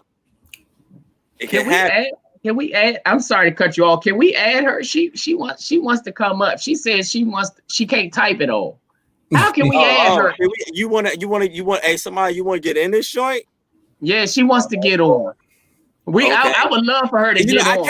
I cannot find her on, like, every time I try to tag her and shit on Facebook, I can't find her. She got some type of special, like this shit. You can't find me on Facebook. And so, look, I can see you the tag on Facebook. Send me a note on my page, and I'll add you to the show so you can speak your piece. Yeah, and that goes for any woman. You got like a special joint. Like, I'll be trying to tag you in some of the posts I put on Facebook. So, if you want to get on this joint and speak your piece, yeah, hit my name on Facebook right now, so I can add you. Other than that, like, I'm like, yeah. She probably in there trying to get ready. Look, this. See, she said, "Oh no!" She probably in there like, "Oh my god!" Exactly. Oh my god! I gotta do my. She said she's definitely about to hit me up. So hit me up on Facebook. All right. The link so you can join. So you better hurry up, because I've been drinking. I gotta take a piss, so you better hurry up. The thing about this, man, that makes this really unique is that I love the fact that whenever we have these type of conversations, we are all speaking from different mindsets. Sometimes it can be our personal experience. Sometimes, like you said, it could be like flat on a stage of study, things that you've heard from people, things that you know about the friends that you may talk to, their experiences, who you've helped people through, stuff like that, whatever. It's a lot of shit, man. I get hit up about it a lot. They be like, "Oh man, you do this and that when you go out on dates and da da da." I'm just like, no, that's just like that's like I said, it's part of a study. Sometimes you know certain things about, you know, the topic of what's going on. But I feel like we do go over a lot of different points and a lot of different ways to see this and view this, which makes it so crazy. And that's why the damn comments be so lit, man, because everybody just be trying to get their shit off. And it's funny. We be trying to put y'all on the screen as much as we can. It's all good shit though, man. We always love it. But like I said, let's see hit you up now, man. We can go to this next topic. I just sent her the motherfucking link. So hit that shit if you bought it. Yeah, and we'll see it. We'll see her pop up when she pop up. Let me go to the next topic. Y'all, one of y'all introduce it. I gotta piss out this liquor real quick. Yeah, get that bottle. Empty as a motherfucker. I know, but this shit running through. You know how liquor do, y'all. All right. If you can remove one thing from your life and replace it with something else, what would those things be? Real simple. I don't have a lot of it, but if I could remove one thing from my life, it would be drama. And if I could replace it with something else, it would be excitement. Okay. I would like to remove drama and bring more excitement.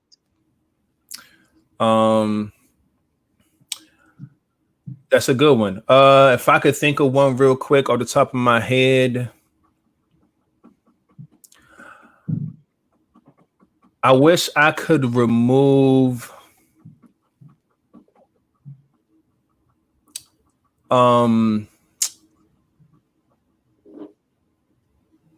being hesitant. I feel like me personally, what in my life, a lot of things don't go the way I want them to go based off me being hesitant about certain things. It's either I'm with it or I'm not type of thing. And I want to keep it that way, but sometimes I'll be on the fence with shit. I would love to remove the hesitant side of knowing if I should do this or not, or should I go here and do this or interact in certain things or whatever. And I will replace that with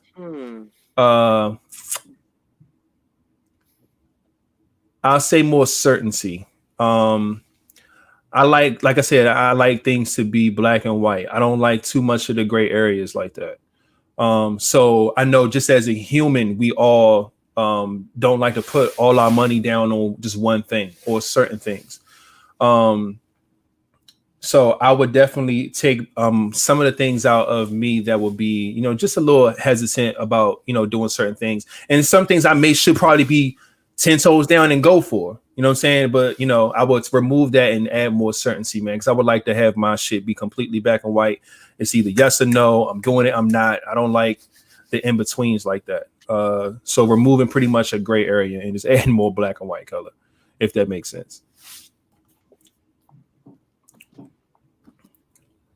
King? I'd probably remove like laziness and procrastination. Okay, there it is. What would you replace it with? Being more outgoing and doing stuff that even though I don't want to do it, still doing it. Like I still haven't gotten my like wearing condoms. No, I ain't gonna do that. I ain't gonna do that. Hell yeah, motherfucker. Got your ass. But no, I'm rolling with that. King, what's your if you can remove one thing from your life and replace it with another thing, what would those things be? You know what? On some real shit, like I noticed like a lot of people have different perceptions of me. And you know what? I would remove me being so fucking nice. Like I've heard like I'm so nice and this and that. I've heard like, oh, he's so mean and oh, he's so nice. He's an asshole. I would want to remove the nice. Let's see. I've been taught. I've seen my grandfather. You know, our grandfather D being nice, even though I don't know why it didn't register to me. Like even him being nice, people use him and get fucked over. But I've always been seeing like you. No matter what, it's not about it's not about what you can get from it, just being a nice and kind individual. But motherfuckers be using people's kindness, and that shit is annoying. And it's been affecting my lifestyle and my relationships and shit. Me being nice, and I wish I could get rid of it, but I love my grandfather, and that's how he was, and I want to be just like him. So I kind of trying to take on that trait, but I also noticed that that is a bad trait when it comes to us in the society, because our culture is not kind to people trying to be nice at all. We will use the fuck out of somebody, and me being nonchalant. People don't understand when I'm nonchalant. I don't try to. I mean, I'm a Pisces, so I'm like anybody else. Like we have buildings, massing, building. So to me, to deal with that, I'm nonchalant. I try to let the shit go. I try to understand people to understand what the fuck is going on. So when I be saying I'm nonchalant, people taking it like, oh yeah, you don't care about my feelings. No, I care about it, but I'm trying not to care about it as much as you think I should, because if I do care about shit, I will fucking lose my mind. Right. I think all the time. And that's along with and then trying to be a nice person and always trying to help somebody. This shit is crazy. If I can get rid of that, I would. Because a lot of people don't understand your niceness. They just use the fuck out of it, because that's what a lot of people do. They just fucking abuse the shit out of it. If I can get rid of it, I fucking would. Because what would you replace it with? I notice people, and I've also been told, like, from people who are not nice, like, yo, you need to do this. If you want this, you need to do this. You need to be stern. Like, the people I've seen that's stern and direct, or assholes, or really fucked up individuals, they get what they want. Especially, like, out of relationships, some of y'all females who always talk that shit, a lot of y'all got a longer way than I ever have with fucked up individuals. Literally. And if anybody know me, they know I'm a nice guy. So but y'all say like the longest relationship I had was probably with a really fucked up individual. And if I've heard that, you gotta lie to these joints, you gotta feed them this, you gotta give them mystery. I can't do that. I'm a mystery on my own. I don't even try to be. And I'll be trying to be nice and kind. And it's be fucked up. Like, but I sometimes wish that I had that. And then also the way I was raised, I mean, I just think I'm different as fuck. Like I said, I don't like sports. I wasn't raised in that manly macho this and that household. So sometimes I be wishing I was like normal like y'all motherfuckers. Like literally. I wish I could think like some of y'all like care about sports and have that little type of mentality that y'all should have, but I wasn't raised with the shit. I think different. I view things differently because like the atmosphere I was raised in, the shit I picked up in. Like I don't have that macho male mentality. I don't give a fuck about sports at all. I don't give a fuck about a lot of shit. And then that in its own has made me be viewed differently from a lot of people. I've heard so much shit about my life. I'm like, yeah, you this, you that. And I'm like, you think that? I mean, you stupid, but the fuck. So which made me but grow up to be a different person. And like people think like I got an attitude on this and that, but nah, I've had to become a certain way on my own. I had to look at life a certain way on my own. Yeah. My mind is the way people view me and feeling like I have to accept that me being different in the way I think and the way I was raised and the way basically how I interpret life, what I was given, I have to accept that on myself and learn to love it versus how everybody look at me. Cause like I said, I was at the bar with somebody, with me and my cousin Dewan. He was on a podcast. Like some woman was like, what type of man don't like sports? You ain't a man if you don't like sports. I don't give a fuck about that shit. I think it's kind of weird that like y'all like watching other men hit each other, smack each other on the ass and shit and learn about their whole life and shit. That shit is weird to me. If it ain't about money, like if I can't make money off y'all motherfuckers off a short thing, then I don't give a fuck. I'd rather play the sport than watch other motherfuckers do it. But see, and that's the thing. It's all about perspective. I tell people all the time that I feel like the most important word in the entire world is the word perspective, because everybody has a different perspective. Everybody on this panel for this podcast have a different perspective of every topic that we have. We just see it from a different view. Sometimes we may agree, sometimes we may disagree, but we all have a different perspective, man. Like we just see shit differently. You know what I'm saying? And with that, like my life, like I always view, I'm like, I know I think different. Like I've been through some shit in my life that made me think a different path. I wish I could change that shit for a more normal life, like y'all motherfuckers. Like I sometimes I wish that. But then again, like I have them days where I like how I think different. Like I'm not no follower. I'm not gonna be. I go against the grain a little bit, but sometimes that shit be tiring. So, like especially when it comes to the masses, I be sitting there like, man, the fuck. But it's all give and take. Just because some men are into fucking sports and whatever other shit that people consider man shit, there's something that you would be surprised that he's into that's, you know, not the same. And the shit I'm into, young people think the shit crazy. Like, man, I shop. I like fashion, I like shoes. I'm a sneakerhead. I like clothes. I'm a collector. I'm like a really small hoarder. Mm-hmm. She wants you to send her the link, and this is her name on Facebook. It's spelled different. Wait, who? What do you mean, who? The same one, the one she's been trying to get on. It's just spelled different. You see it's how spelled like how it is down there with a Z. Yeah. Okay, hold on. There you go. Okay, hold on. I got you. I'm gonna look for you right now. So I spelled it how it was before. I got you. Hold on. Here we go. Uh-oh. Now, what I'm gonna do is see, I see the post. Okay. You got two faces. She got two Facebook pages. That's why. Got you. Moving on to the next topic, by the way. I didn't mean to cut your answer off if you running. Dog, we about 2 hours and we still got the number. I mean the links, bro. So hop in, I'll see you. All right, so the next topic. She's about to go off. I got you. So when she come on, she'll be able to answer whatever question she want to answer. So she was going back. We're going back to the other joint. That's fine. You better hurry up. Stop having so many damn Facebook pages. I'm talking shit. I got like 8 of them. Like no bullshit. Wow. I got like 4. One page. Like 2 photography joints, 1 main one, and 1 for podcast joints. I'm gonna fuck with these voices while y'all figure that. She said she don't see nothing, King. Hold on. All right, then what the fuck she got? Like I just said that shit. I wish I could send the damn link. I would send the motherfucker, but I ain't her friend. No. Yeah, Zamaya, Phoenix, Bailey. I just sent that shit. He said Bailey. It's this Bill.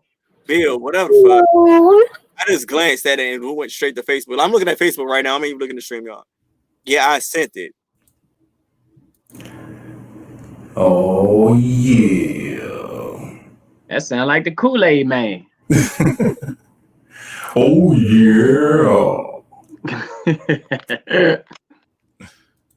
Oh, here. Oh, wait. Oh man, there she is. And like she went in the bathroom too. Get out of here. I'm in my closet. I got kids. Oh, she in the closet. Put your shit on portrait, Joe. Put your shit on portrait. Portrait. Oh, he's telling you to flip your phone around. I don't know what you mean. You can't see. She can leave her phone like that. It ain't bad. You can leave it like that. Just talk your talk. But listen, I'm just saying. I feel like if guys don't already know what they want, at the end of the day, it's not like so many guys lie. And I'm asking no shade to y'all. You know what I'm saying? Y'all sound like honest guys. Females lie too. They lie. They'll act like, you know what I'm saying, they all for you and all the extra stuff, and they really not. And I'm speaking of my experience. Like, I find if I like a guy a little bit too much, things go wrong. They go wrong. Mm-hmm. All that nagging shit, I don't do that. I don't do the nagging. I'm a supporter. I'm an encourager. All that good stuff. But I don't. There's some chicks out there that's like that. But they not all. All girls not naggers. Like, no, I think a guy should like the chick a little bit more. Just a little bit. Not a lot. Not a lot. Just a little bit. So it works for you if the guy likes you a little bit more. So that's what you're saying. Yeah, I think that works because it feels the security for me. and I don't have to worry about. Yeah, but that's anybody. If the person likes them a little bit more, it's security for them. Especially to me, I be like this: if any person, especially if you feeling that person and that person likes you a little bit more, it's everybody wants security for themselves. True. Am I right? Yeah, especially if you automatically. But my whole thing is like really like that person that likes you a little bit more and keep it real with them. Yeah, definitely. You have to. Like, this is what it is, and if they still like you, they like you. If they don't, they don't. But for anybody, like there's not really a difference. I always be preaching like there's not really a difference between males and females. We will all love that one person that we like to like us a little bit more. Am I right? That is exactly why I said the one. He said he saw this question from a woman. That's exactly why I said this woman clearly is either like a nagger or has insecurities or something like that. Because in order for her to say men have to, that's not all. That's not true. That's not true that the men have to like you or have to like the women more in order for things to work. That's not true. Now, she could say that speaking from a woman's point of view, but us as men, we would say the same thing about a woman. We would say, shit, the woman got to like us a little bit more in order for you it to work. You may not want us to like you more, though, because that's when that nagging could start to happen. Sometimes when women like a little bit more, they want you around all the time. They don't want to do nothing without you. Then they become a little bit more controlling, all the extra stuff. So I don't know about that one. Because we're emotional beings. That doesn't come as nagging though. That comes as, God damn it, I need you're crowding.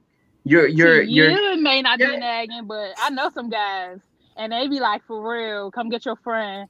I just need you to hang out with her a little bit. You know what I'm saying? So I don't know. I mean, but that's the reason why I say just because you get in a relationship does not mean you forget that you have friendships. You still have to go chill with these friends of yours. You still got to have your time because we need our alone time. Everybody needs space. And I ain't going to just say we as men. Everybody needs space at some times. Regardless of how much you might want that person around, you're going to need space. True. But let's not want to hold y'all. You know what I'm saying? I'm sorry I couldn't find y'all. You know nah, we appreciate you. Straight up. I'm glad you made it. I'm glad we found a way to, get it all out of the way. Y'all gotta do a panel discussion, or y'all should have some ladies on here with y'all. Do like a nice. Well, we're planning on trying to get this thing to go on the road soon if we can get it. Probably not this year, but probably the start of next year. We're going to try to get like an actual show together to where we could just have a spot, have a couch, have some mics, and people can actually, talk, ask questions, go back and forth. It should be a lot of fun, man. So we're looking forward to bringing this thing to the next level, man. It'll be dope. So. But we love y'all in the comments, man. Y'all are everything for us, man. Y'all are all we got. Trust me. So we appreciate you so much, man. My thanks, Samaya. If you got time, you might as well just stay on for the next few questions. If you got time. I mean, I'll try. I have to block my camera because I got kids. She got what? She got kids. I have children. She got kids, children, man. She got kids. We'll go for the next question, right? Yeah. No, cool. Mm-hmm. All right, let's look. We did that one. Oh, we did this one? All right, so all right, this the next one. Show, bitch. There we go. All right, I'll introduce this one. Now, this topic is you are broke in the casino. Your friend gives you $50 to gamble with. I know y'all heard this one before. You hit for $25,000. How much are you giving back? Yeah, the numbers are different, but yeah. So you ain't had no money at all. Your friend was like, look, man, take 50. I'm kicking him out my house. What'd he say? What was his answer? $50. 50? I give back what you give. All right. You give me 50, I'm gonna give you 50 back. If I win 25K, it's going to determine how much I lost. 25K? That's what I'm winning. That determines on how much I lost. Now, if I go in there, let's just say I went in there with 5,000 and I get broke and then they give me 50 and I hit for 25K. Clearly, I only won 20K. You see what I'm saying? I had to get my 5 back. Now, if I got 20K, I might bring you 2 stacks. I might give you like 2,000 off of your 50 and tell you, you know, I appreciate it. I hit and take that. I probably won't even tell you what I hit for, because then you know, certain people might expect more. Just know that I hit, and just know that you only gave me $50, and here is $1,950 more on top of that 50 that you gave me. If you're not happy with that, I don't know what else to tell you. Okay. I'm giving my friend some money. Okay. How much though? How much are you giving them? If I want 25, I'll give you like 2,000, 3. I mean, it depends on how much a friend you is to me, you know. If it's like one of my best friends or my sister, I'll probably give you a little bit more change. But if it's some like, you know what I'm saying, associate type friend, guys, 2,000, 3,000 maybe. I'm rolling with that idea. First things first, I'm giving you your $50 back. So we clear on that. And without your 50, I wouldn't have won shit. So I'm definitely gonna break you off with some bread. But yeah, I'm rolling with the anywhere between the 1,000 to 3,000 range, somewhere up in there. Like I'm giving you a stack off GP because you know you looked out for me. I'm looking out for you. You know what I'm saying? And depending on, like you said, how much of a friend they are to you, I'll give you a couple more racks. It's that part isn't really the issue. But they definitely deserve their $50 back and some if you leaving out of there. You know what I'm saying? And 9 times out of 10, it was their idea. If you up there broke and they the ones with the money, they wanted to be there in the first place. So they the only reason you there, and they the only reason why you played to get the money. So yeah, you gotta be a real one and break them off for sure. But yeah, a couple stacks would be fine with me for sure. Yeah, but y'all keep saying depending on how much of a friend they are. Man. You could be hanging out with. How close do somebody got to be a friend to you to give you $50? A good friend, because I know motherfuckers who won't even exactly. So you don't have to sit here and say depending on how much of a friend they are. That's why I said a couple stacks. I ain't mad at that. How many of your associates will give you $50? I mean, a couple. But see that, but I won't give my associates a couple stacks though either though. See what I'm saying? But what I'm saying is, you don't have do you have an associate that would just give you $50? But what if you don't know? They just so happen to give it to you. They like, look, man, we all trying to have a good time, man. You know what I'm saying? I know we ain't that cool, but look, take this 50, man. Go have a good time. You like, oh, thanks, man. I appreciate it. You know what I'm saying? And you won 25. They gonna get the same respect if my best friend gave it to me. Because the fact is, you don't even know me that well to give me $50, and you gave me $50. See, what if it was like your first outing with your associate? Like this person, you don't really know him or her like that. You know what I'm saying? This your first time hanging or whatever, and they give you this $50. Like, I'm just saying, sometimes if they give me the $50, they gonna get the same amount I would give anybody else. If you got this out of respect to just, or out of just friendship, or out of associates, I don't give a fuck what it is. If you can just give me $50 to have a good time, I had a great time with your $50. So I'm gonna make sure you get that in return. Okay. And yeah, who the fuck I don't go and hang out with too many goddamn associates. Well, if I'm out hanging with you in a damn casino, well, it say friend, so it says friend.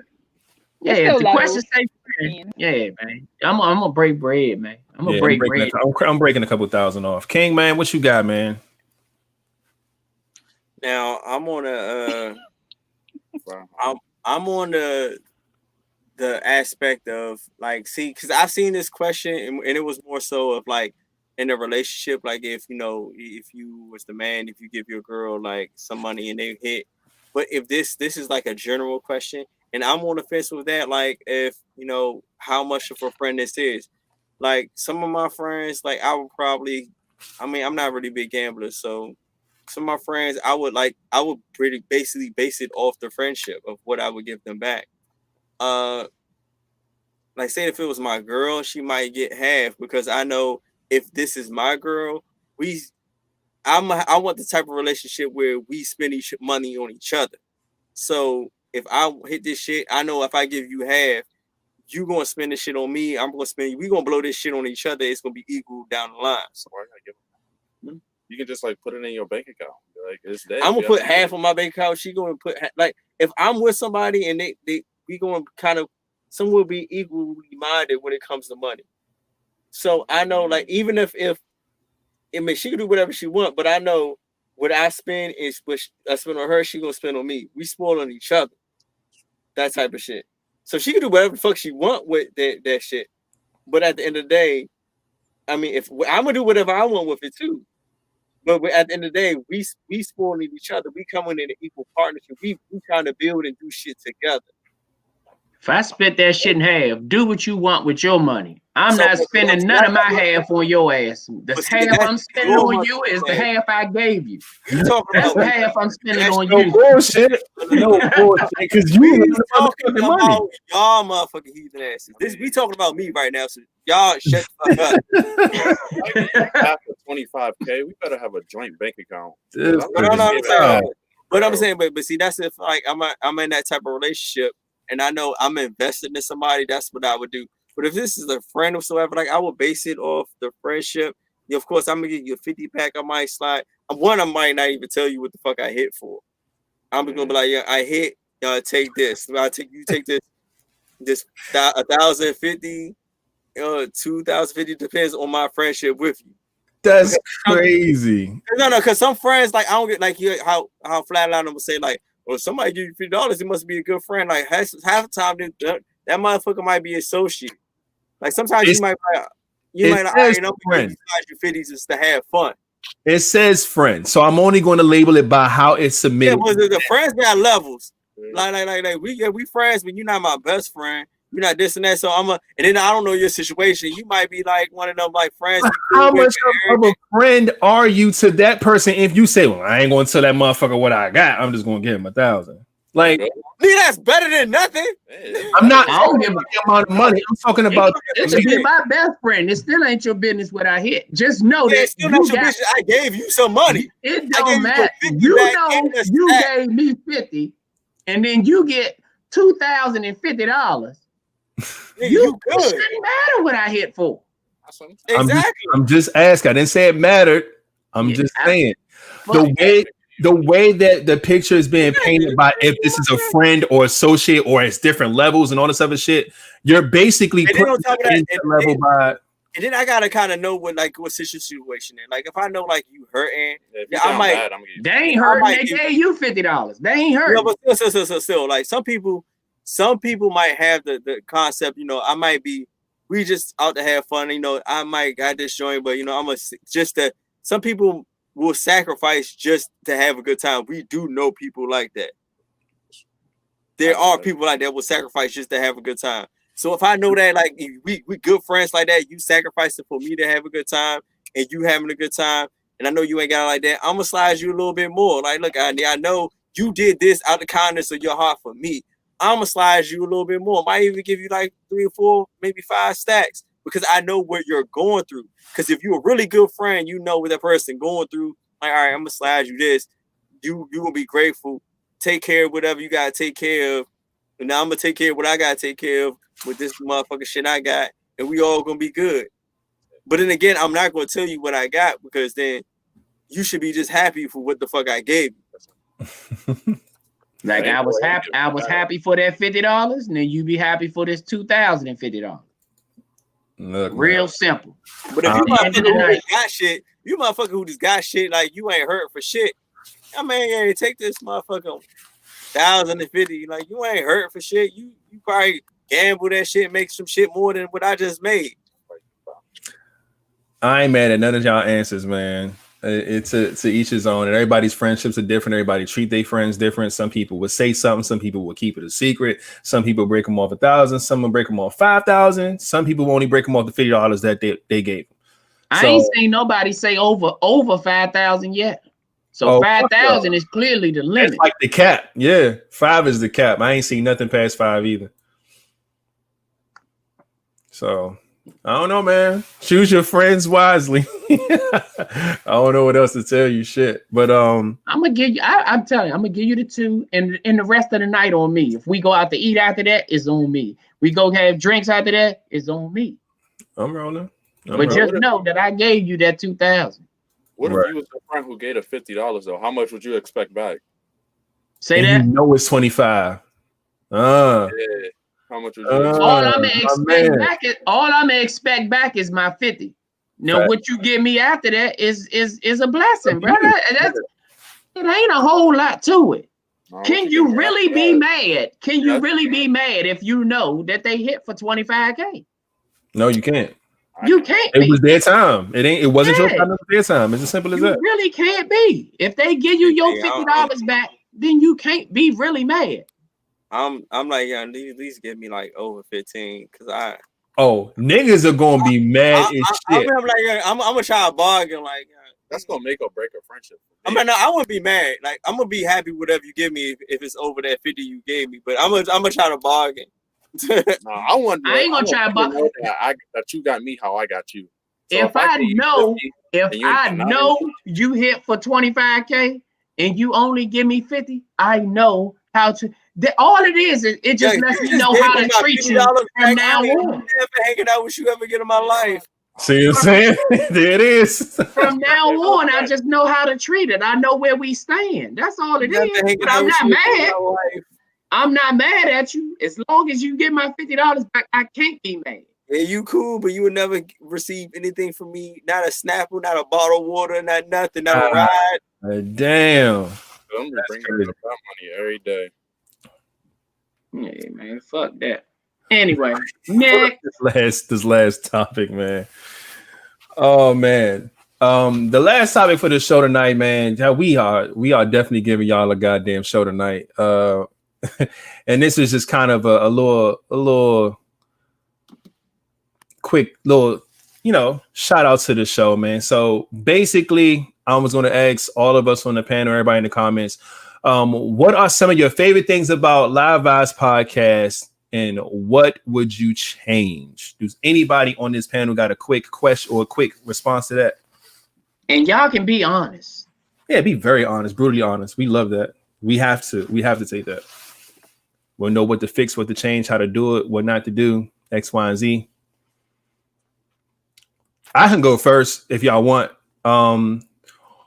One of my favorite things about this Vibez podcast, man, is our audience. 100%. Whenever it's anything that I do pertaining to this whole movement that we're doing, man, I think about the people. I think about what they're going to like, if they're going to be interested when we talk about topics, like what are they, how are y'all going to respond to things? Y'all play a huge role in my thought process when it comes to how I am on this show. There you go, that tongue.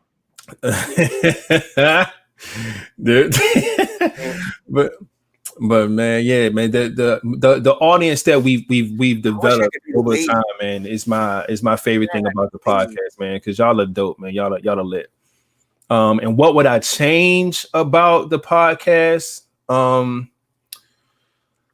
Of course, y'all already know what my answer for this is this goddamn pandemic shit. I wish we can get back in our studio, man. That's what I want so bad right now.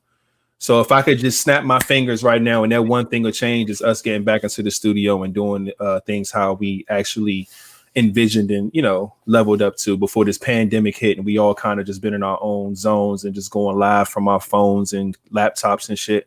But I would love to get back in the studio, man. So yeah, that's definitely my one of my favorite things and what I would change. Naomi, guess what? We do have a woman that comes on every other Friday. She is pretty much stamped every other Friday. But guess what? We got space for you if you would like to come up to give a woman's point of view. See how quick we got a woman on here tonight? You see how quick we got her on here? Couple of Facebook links, bada bing, bada boom. It does not take long to get up here. We'd love to have women up here. We would like to have one of y'all every episode if possible. Yeah, fun fact, if you didn't know about our podcast, when it first started, our show was 3 guys and a female. for the whole first season. That's how it was. But when we shifted over, we got into the studio, people's lives changed, people moved, there was a lot going on, and it ended up being back to us three guys, and that's how it was. But we were always said that we are always open to having our guest slots open for females. We always want a female's opinion. We always want a female's mindset to just come on here and give us guys a balance. That's why you can see all of our comments. I'll say 95% of them are women. So that's what we love y'all, man. So we always down to having women come and give their opinions and just turn up with us, man. That's what it's all about, man. Y'all balance us out big time. And I will have to piggyback on that. I know people who have podcasts, and they've actually given me advice that the most frustrating thing is having a female co-host. Not even just us. I have other friends who have podcasts, and that has been one of their biggest things. And even with us being on this show, I mean, we had one female which worked for us, but her situation changed, so she's gone. And we've been kind of struggling. Even some of the guests we've had to book on this podcast either changed or flake of us. So it's not really us. Like me, I'm also like, I would want to have a female every show, but actually having, they love your hair, girl. They love your hands. You. It's actually kind of hard actually finding a female that will be on every fucking show, and it's not afraid to talk about some real shit. Like us three, we found actually a chemistry that worked. We don't give a fuck. We talk about it, but actually finding a female that's about that life. We had one, but I mean that shit only lasts for so long. Which I hear that if you find a female, it's only gonna last for so long and they gone. Y'all, and it's wild because I know a couple of famous podcasts, like people who are like legit celebrities, and their podcasts have started off with women, and those women aren't there anymore. And not to like make this some type of slight against women, but it's difficult. I feel like as things grow and things change, something changes between the dynamic, and it doesn't fit.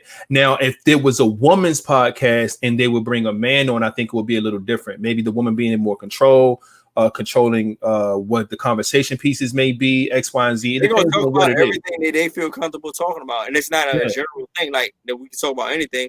They're going to make it seem like, well, I'm comfortable talking about this. And the guy, when you find a guy, I don't give a fuck. If possible, I would change the time to a little bit earlier. If you know what's crazy, one thing that we do struggle with on this podcast is scheduling. We got three guys, three different schedules, you know what I'm saying? And we all have multiple jobs.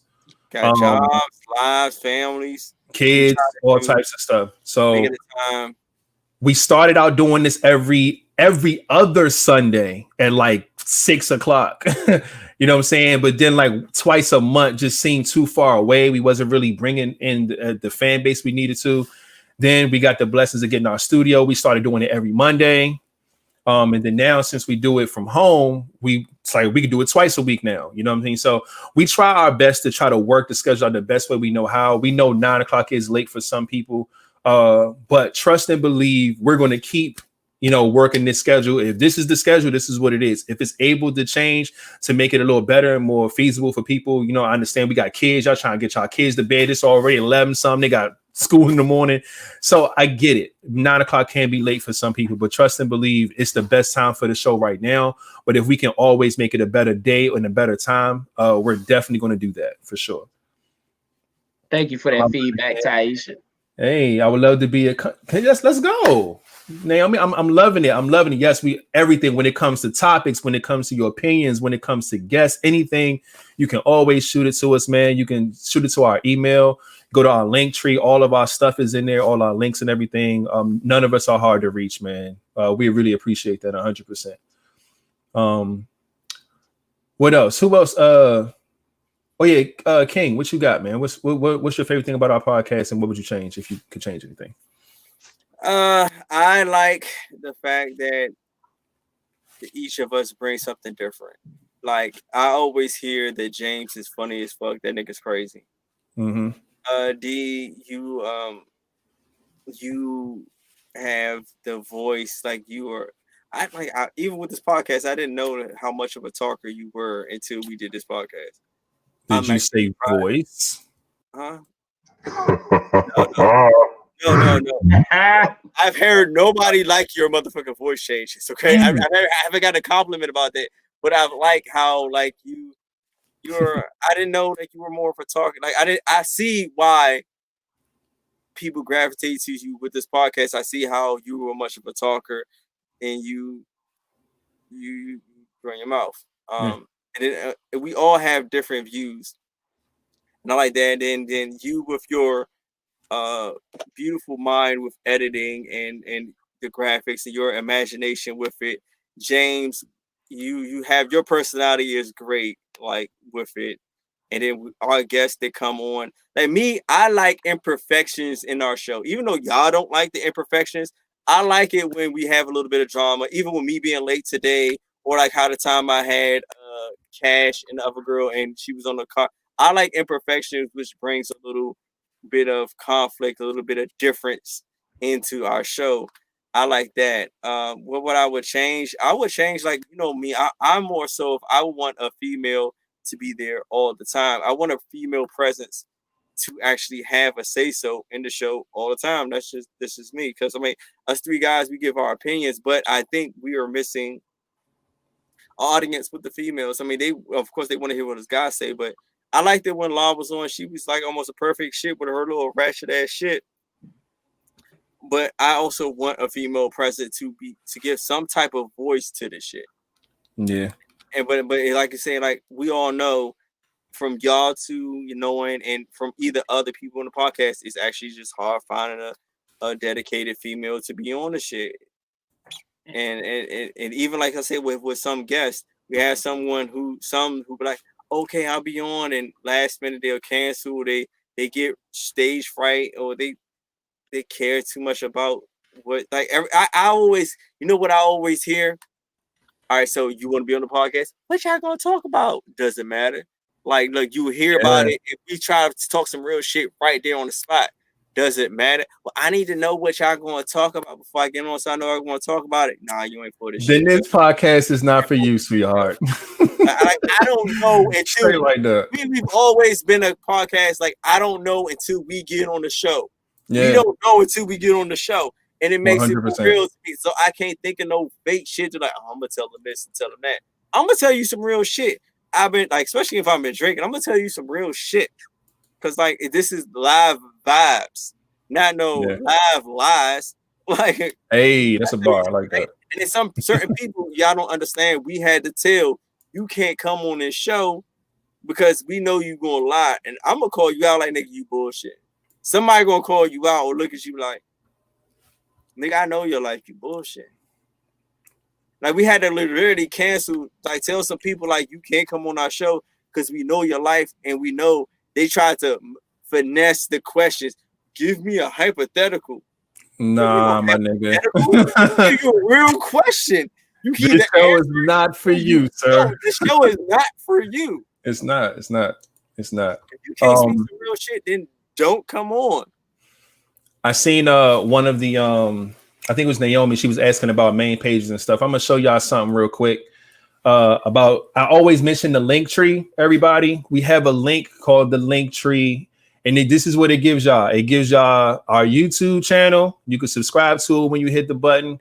It got you Flatliner's Instagram. It gives you my Instagram. It gives you King's Instagram. It gives you a link to our sponsor, which is Premier Cocktails.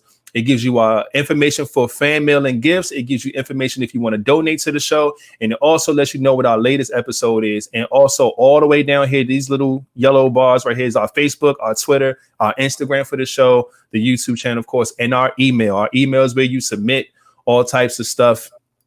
Any questions, if you want to be a guest, if you want to be a sponsor, if you want to just give ideas, topics, whatever it is, just send it to us, man.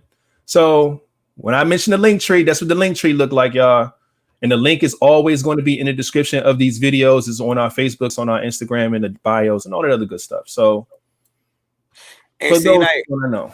And with that, Taisha, like, we have one every other Friday, but it's still even hard to find one constant one. And we have Dolph, but I mean, Dolph got a life, so and kids, and kids. So like, we all have kids, we all got a life. I mean, when we had the studio, it was easy to get on, but now, like, Man, people got lives. People want to do shit. Like us three, we're tied down to it because we made a dedication to it. But man, y'all females on trying to be mean, y'all also some other different shit, man. Y'all want to do what y'all want to do, especially on a Monday and a Friday. Like Friday, y'all be it could be a scheduling thing. Yeah, scheduling can be rough too. We always tell y'all, send it in the email. If you feel like, you know what, on this Friday I'll be free. Send us an email or send us an inbox and say, hey, I want to be on this Friday. We always all we ask is that you be somewhere stable, you know, and just be there to do the show. And you know, don't be all, I'm gonna be in the car, I'm gonna go get out the car, I'm going into the store. You can't be doing all that during the show. You have to be somewhere stable, somewhere sitting down and just vibe with us. And you can pick a day. Let us know in advance. That way, shit, we might can even grab a picture of you off your social media and put a flyer together and say, hey, this week on this next Friday we have Naomi on. And then you'll have a flyer. That way you can tell your friends, oh, come check us out. Come check me out. I'm gonna be on this podcast with these guys. We're all about growth. We're all about opinions. We're all about learning each other. Because us as a society, I believe that, we all have different experiences. We've been raised by different parents, different generations. We all can learn from each other. And this is something we don't do as a society. We all just basically fighting each other, trying to get to the top. That whole crab society, the crab theory, pulling one down, trying to pull them down, and you get to the top. Like, this is where I think where we can learn, grow, talk. So we all, like we said, we always invited people. If you want to come on, like Samaya said, she want to get on, I'm gonna send you the link. Hop your ass on. We welcome people all day. So if anybody want to hop on, like, come on, we good for it. We don't, and then it's not to me. I be like, it's not just to answer one question. Like, stay on with us, talk with us. This, like, we want y'all to be family. Like, she been coming on, she been watching us, and like I said, I be trying to comment. Like, I don't know how many private pages you fucking got, Samaya. It's kind of hard. Some people it's hard to tag when I be trying to. Y'all see me when I be trying to tag on LiveVibez posts, and I be trying to find somebody like Chris. I can't tag Chris for some reason. His old private ass. You know what's wild though? It's crazy because like Facebook is so finicky with stuff. You know how we have like 3 different pages combined into one for our shit on Facebook? I can't tag even you guys in the blog one or the business one. It has to come from the main one. Then all y'all come up. If I type in like fucking James, they'd be like LeBron James. I'm like, no, I'm talking about my nigga James Flatliner James. So yeah, it's a little weird like that, man. But we try to make sure. I started a group when I got everybody in there. I send a link out every Monday and Friday. I don't flood y'all with nothing extra. I don't have y'all ask y'all to do stuff. Just click the link, enjoy the show, see y'all Friday. Click the link, enjoy the show, see y'all Monday. You know what I'm saying? Because we don't want to just, oversaturate things or whatever. We just want y'all to come through, support, laugh, you know what I'm saying? Just have a good time. And it looked like we trying to sell the podcast to a bunch of people who already love our podcast. But this is our 100th episode, and we just want to give y'all a little rundowns, man. It is what it is, man. As you can see, I put the email on the screen, so y'all can email us whatever it is that you want. Also, if you can't email us, if you think you hit one of our inboxes, hit one of our inboxes. DMs, whatever. We're rolling with all of it. Yep, Instagram. And also that's the link to our link tree. It's inside the comments. I put it there too. And that's what the black and yellow screen that you saw with all the links to everything. And yeah, man. That's what we got, man. We already put 2.5 hours in. This is actually our longest podcast. I think we're going to give ourselves a round of applause for that, because that is a big deal. At least to me it is. Goddamn. A lot of fun for the 100th episode, man. That was indeed our last topic. I don't think we even need an ending question, man. If he got one, he drunk though. No, he drunk a whole bottle, nigga. So I know he got something. I was submitted an ending question, and you know what? I actually like this ending question. Okay. It actually added to my list of questions to ask people. All right. And what do you think it means to invest in someone?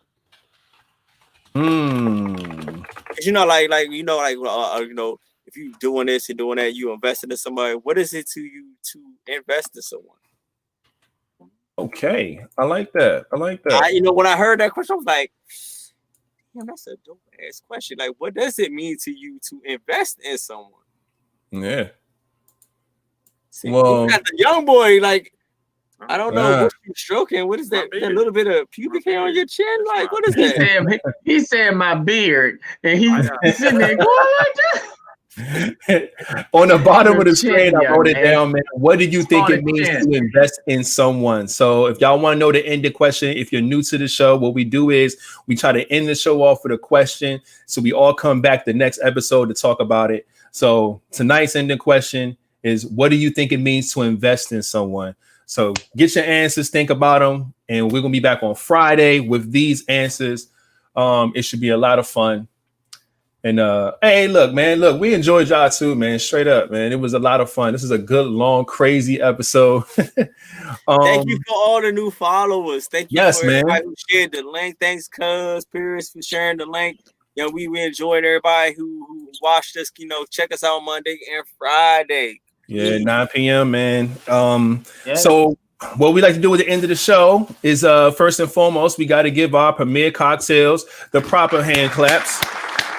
This is our sponsor, man. We love Premier Cocktails. Make sure you go to www.premiercocktails.com to get your cocktails, catering services. Their drinks are the best. And I'm not saying that because they're a sponsor. We were saying that before the chief became a sponsor. And we love them so much, man. They're dope. We also are running a fitness challenge right now. It is called the LVP Fitness Challenge, which is the LiveVibez Podcast Fitness Challenge. And basically how that works is all you have to do to be a part of this is take care of yourself, eat healthy, drink healthy, do all that personal stuff on your own. But when you post something, whether it's a workout video, if it's you in the gym, if it's your weight loss or whatever it is, just use the hashtag LVP Fitness Challenge. And once we see that, we're going to definitely show some love. We're going to put you on the list. We're going to check on you. We're going to push you to strive to, be the best that you can be. And we're doing this for the rest of 2020. It ends January 1st, 2021. And yeah, man, I think that's all I got. I don't have any other shout outs. My man here, he been working out, man. He ain't really part of fitness challenge. He be in my home gym, be working out, been getting his little weight up. Okay. When I be doing the 100 push-up, 1 hour 100 1 hour push-ups, yeah, he be trying to hit the shit with me, and his numbers be going up. Okay, that's he be hitting the bench with me. Like, what weight you at now that you can bench with? 155. Yeah, 155. Hey, y'all did. You better than that shit. Because at first he couldn't do that shit. Right. That's what's up, man. Always about progress, man. We love and appreciate everybody in the comments, man. Y'all have been a blast. Y'all are fools as usual. We love y'all energy, man. This was our 100th episode. Again, that's just crazy to me. I remember when we was at the beginning of this thing. This is just dope, man. We really appreciate y'all so much. Let's give another round of applause for our chimed in guest that came in and found her way. We appreciate you for putting effort to get your words across, man. We love when when our guests show this much, driving effort to get on here and say what you got to say, man. We love that, man. We love the women because we know the women drive our show. If you take away every woman off this podcast, we probably got one person in the comments like, go guys. Like, that's it. So it's all about y'all, man. Y'all so much.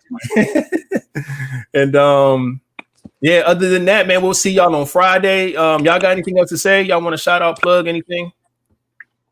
I'm gonna shout out Samara. She might want to plug it. She might want to plug in her hairdresser. I mean, a lot of women here that's liking her hair. Anyway, y'all, I did that shit. Sorry, yeah. But no, I'm sorry. You did it yourself? Yeah, I can't. Oh, that we love it, man. You gotta try. I know that's right. But see, no, that's the thing. Even y'all let me come in here, and I'm trying to get into this little social media thing, and I be so aggressive on social media. So I appreciate y'all. We love it. We love it. We love it. Like, whenever you want to hop in, if anybody else want to hop in, just let us know. We will plug you in. I'm gonna hit you up. For sure. See, that's how females do. No, I'm seriously. Nah, you saw how she got on here today. She definitely gonna hit you up. 2 years later. Hey, y'all. Nah, I'm rolling with Samaya. I'm on her side on this one. She gonna be here. I'm here. I love it, man. I love it. You get that 2 years later. Yeah, man. We love y'all, man. Good night. All the good, look, all the appreciations, man. We love y'all so much, man. But I think that's it. Again, also, man, Young Jay, thanks for coming through, man, sitting down with us for 2 hours, giving us your input from your perspective, man. We appreciate that, man. You know, as long as you are of age, you can come back anytime. But other than that, my kids wear condoms. I know bullshit. But shit, without further ado, man, Flatliner, go ahead and take us out, man. It's been a great show. Man, y'all already know what it is. Y'all be cool, y'all be safe. Don't put your hands where you won't put your face. And remember, put the guns down, pick the gloves up. And we out. Bye. Hey, hold on. Let me play my live vibes music, and then find me a voice. Hey.